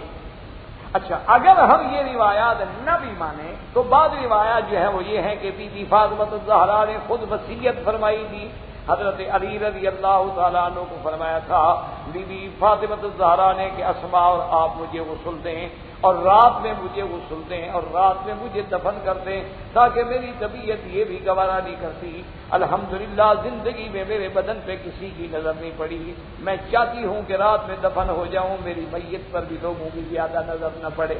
یعنی بی بی صاحبہ کو اپنے پردے کا اتنا احساس تھا کہ مجھے رات رات میں جنازہ پڑھ کے دفن کر دیں، تھوڑے آدمی ہوں گے، گھر والے لوگ ہوں گے، بس وہ دیکھیں گے، ورنہ چلو کپڑا ہوگا، پردہ ہوگا، لیکن یہ تو اندازہ ہو جائے گا نا کہ بی بی کا قد لمبا ہے چھوٹا ہے، یہ تو آدمی دیکھ سکتا ہے نا۔ بی بی چاہتی تھی میں یہ بھی نہیں چاہتی کہ کسی کی نظر میں آئے، تو یہ تو خاتون جنت کا ایک مقام عفت تھا اور پردے کا مقام تھا، اس کو بہانہ بنا کے کہنا کہ جناب حضور کے جنازے میں اور بی بی صاحبہ کے جنازے میں حضرت عمر نہیں آئے یا حضرت ابو بکر نہیں آئے، تو یہ بہت بڑی زیادتی ہے۔ تو اس لیے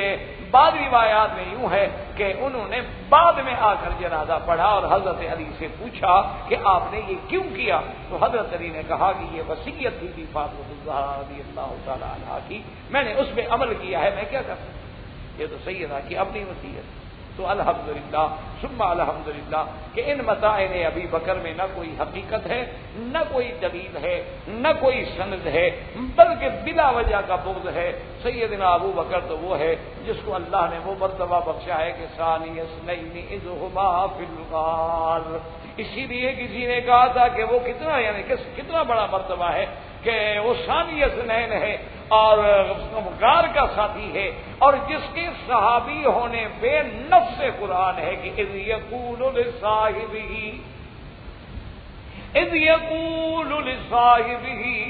لا تحزن ان اللہ معنا۔